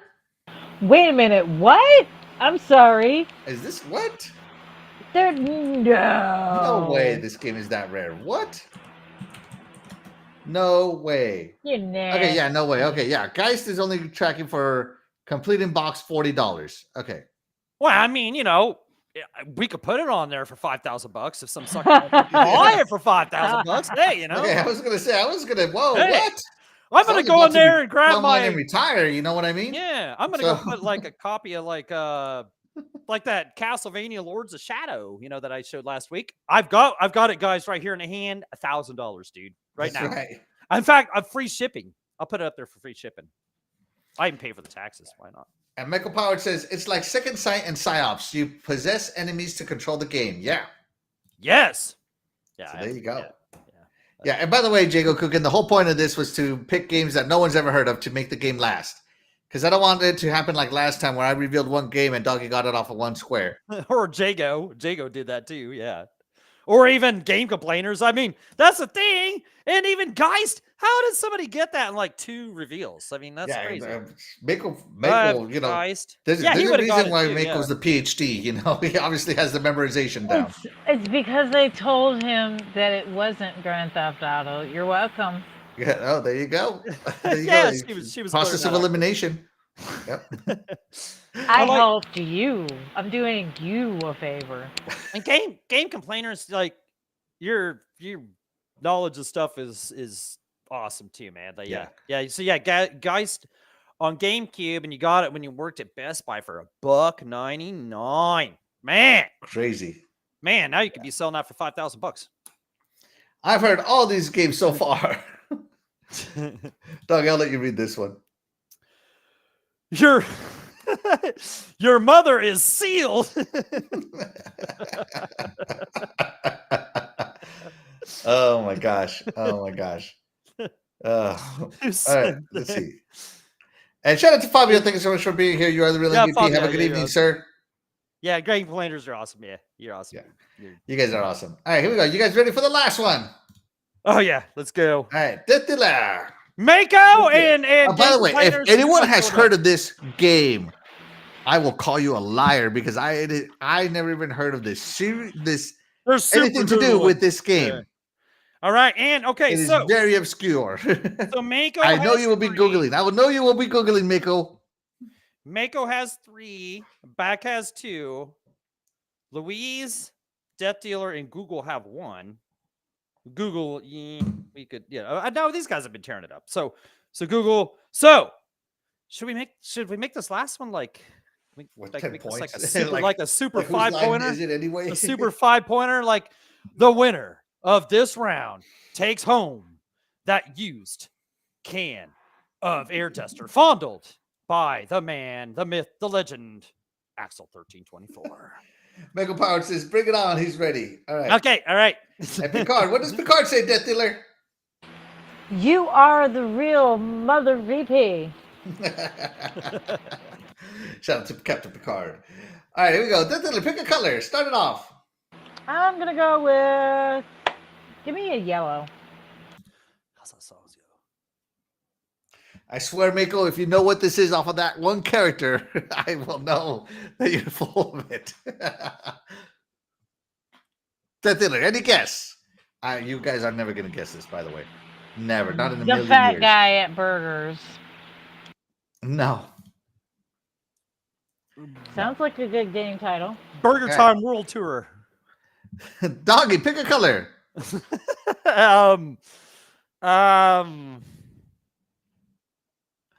Pickle Power says, "I want that compressed air," and he also says, "Nah, I need more." Let's do this. We got this little blue area here. Let's see what you want to reveal here in the blue. Well, that's about Jack. Okay. The game complainer says, "Sadland." Sandland. Sandland. No. And Picard says, "I heard you've spoken bad things about me, Axel." Yeah, Picard's trash. That's all I'm saying. Yeah, Picard. Yeah, Picard's a punk. Like, Not Picard, my YouTube guest here on the channel. Picard. No, not the YouTube guest. Yeah, yeah. Jean-Luc Picard. Yeah. Picard, the character from Star Trek, the fictional character. They won't speak English anyway. DeathDealer, any guess or pick a color? You can either guess or pick a color. I'm going with purple. Purple. Okay, these are GameCube games only. They are GameCube games only. Absolutely. As everybody knows, Okay. The world is full of All right. stupid people. Anything DeathDealer. Oh, this is some kind of like Japanese RPG-ish kind of. Mojo Gojo? No. Gogu. No. Yeah, Yu-Gi-Oh! Says Grand Yu-Gi-Oh! Fantasia. No, sir. No, sir. So close, but no, Pokemon? sir. Doggy, take a guess or pick a color. Oh, I've already thrown out 1,000 guesses. This green looks good.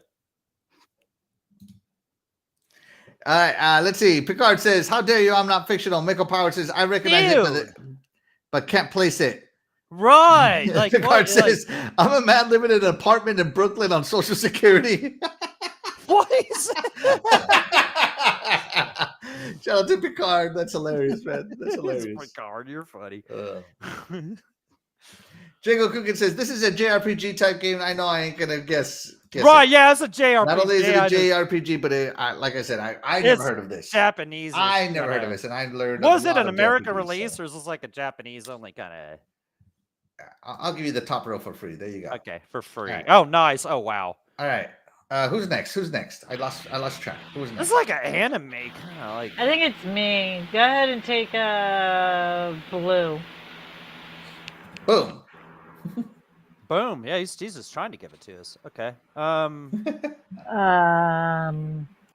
Dreadful guesses. Twisted World Animal and Animania. No, I don't even know. It's some kind of anime thing, yeah. And so of course I'm not gonna. Yeah, like Diego said, I'm not gonna get it.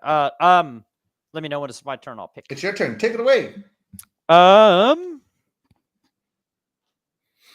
or yellow? Blue. May as well stick with the blue. Been going with blue. Blue. Oh. I'm trying to get one that goes all the way to the end. We've Right. never No, that's had cool. one. Yeah, that's cool. Yeah. Let's see if we can. Yeah. All right. Any guesses? Any guesses? If not, pick a color. Orange. There are no oranges, so Both Red. those were. Yeah. I'm gonna okay. guess you meant this one. Dreadpool, you Cheeto. I know you didn't know that. Shout out to Dreadpool. Shout out to Google. Shout out to Google. It is All right, Rave so Master. Google ties it up. That's right. So I got Dread with a point. I don't even know what Rave Master is about. I didn't look it up. I didn't do anything to do it. I'm just like, I've never heard of this. Master. It's going on the list. Is this like? Yeah. What is this game about? Can we see a little? What makes you think I know? I didn't research gameplay it. slice? Can we do a little slice? Hey, you know what? Why didn't you ask Dreadpool since he knows it? Yeah, What hey, does Google say, Dreadpool! Dreadpool! Yeah! What genre game is this, Dreadpool? Was this even released in the US? Well, hold on. He needs to check out with Google to see. Like, he Rave Monster. Was this released in America? I guess it has a T. Yeah, it has a T as the American. Yeah. Yeah, there. that's So- true. Dang. It was released by Konami. Konami, okay. So here you go. Here is Rave Master. Rave Master. Look at that screen. There you go. So yeah, that was Rave Master. Shout out to Dreadpool. He said, I thought I got 10 points for this round. Definitely you won the can. Congratulations, sir. Right, yeah. We're I'm gonna speak for him. We're gonna donate it to Doggy so he can dust off his Switch. yeah, there, yes! Yes! DeathDealer, yes! I'll probably save it and inhale it instead. But there you go. Either way, it can go. It can go. You can't say things like that when I'm trying to drink. It will be used. It will go. It will be put to use. Thank you. There you go. So yeah, released by Konami. It looks like a brawler, like a hack and slash brawler, Doggy. Look at this. Look at this. Mm-hmm. Okay. Okay. All right. But just so you know, this thing scored. I think this thing when I grabbed it out of the where I got it, it had it scored like in the 40s. Yeah. Well, they must have liked it better than what I would think. Ugh. That man. If Cringe was a fighting game, that would. Man, the trash talk looks great. Losers. Just as I Wow. expected. That was. Ugh. Eek. Okay. Yeah, so there you go. That was Rave Master. I even forgot it already. It's based on a fan-made comic. Rave Master, yeah, Rave Yeah. Master. So Still better than Twilight. it's based on a fan-made comic. Still better than Twilight. I'll let you read this one because I'm not sure what he's trying to say here, Doggy. Okay. There is a reason you've never heard of this game. It's trash. Trash. And There you go. yeah, he's right. Yeah, I mean, Dreadpool, you know too much about this game, dude. You're giving stuff away. Don't be adding extra facts into it because you're just reading it off the Wikipedia page. I mean, come on, dude. Come on, dude. That's so funny. Oh, poor Dread. Shout out to Dread. Thank you so much. Oh, no, I love you, Dread. Yeah, we love you, Dread. We just love giving you a hard time. Yeah, I was gonna say he could know everything about this. I'm just kidding. Yes. And split difference. Yes, I second that. Yeah.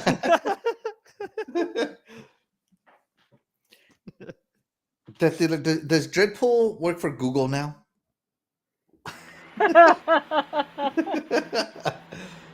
Maybe. No.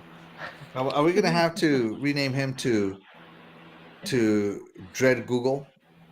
Yes. No. He does know a lot of useless information, so I mean, it's very possible he played this game. He has played a lot of really weird games and bad games. Dreadpool, did you actually did you play this game? Rave So Master. Dreadpool says Rave Master is from Twisted World Animania. Still I'm just gonna have to believe you because I'm not gonna take Dude, time to. yeah, I was gonna say, I'm fact not check gonna you. go check the Wikipedia page to see if you're just reading off the first paragraph here. The first paragraph.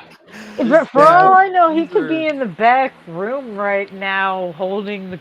Or he the could have, whole exactly. He box. could, I yeah, mean, that's what I'm saying. you have a Dreadpool, GameCube out there, so yeah. I don't know what all games I have You for really it good. anymore.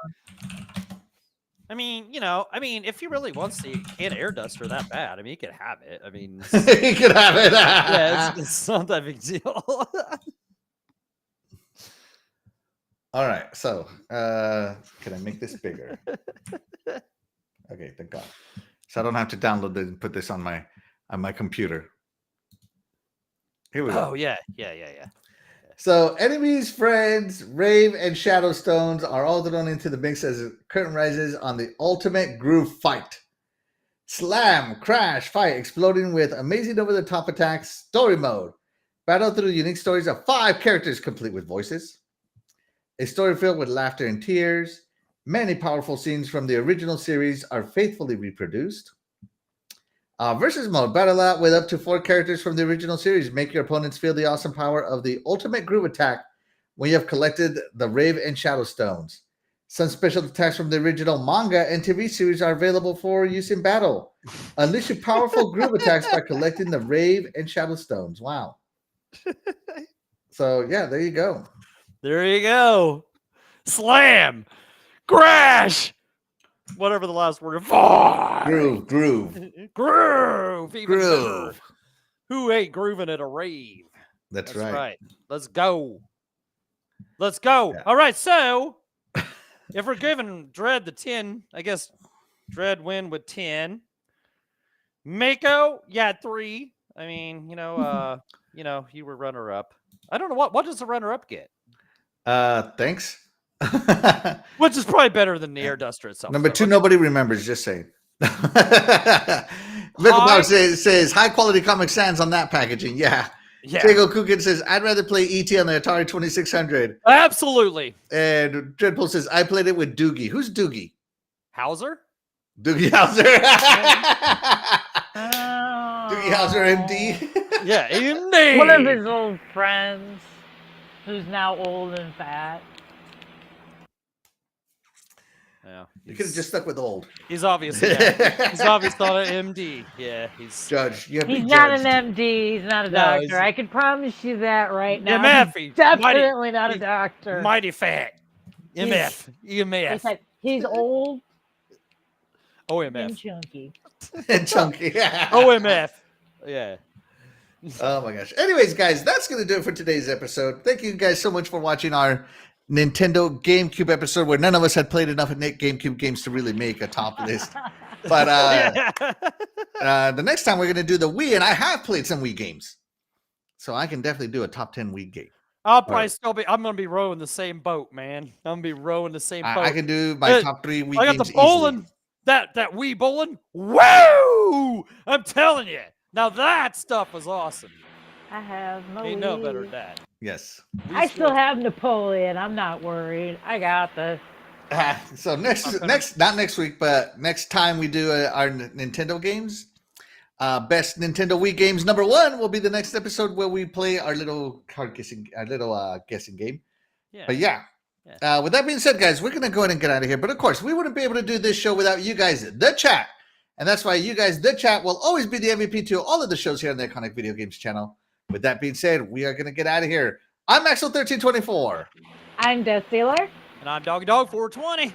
And we'll catch you guys next week. Bye, everybody. Bye, everybody.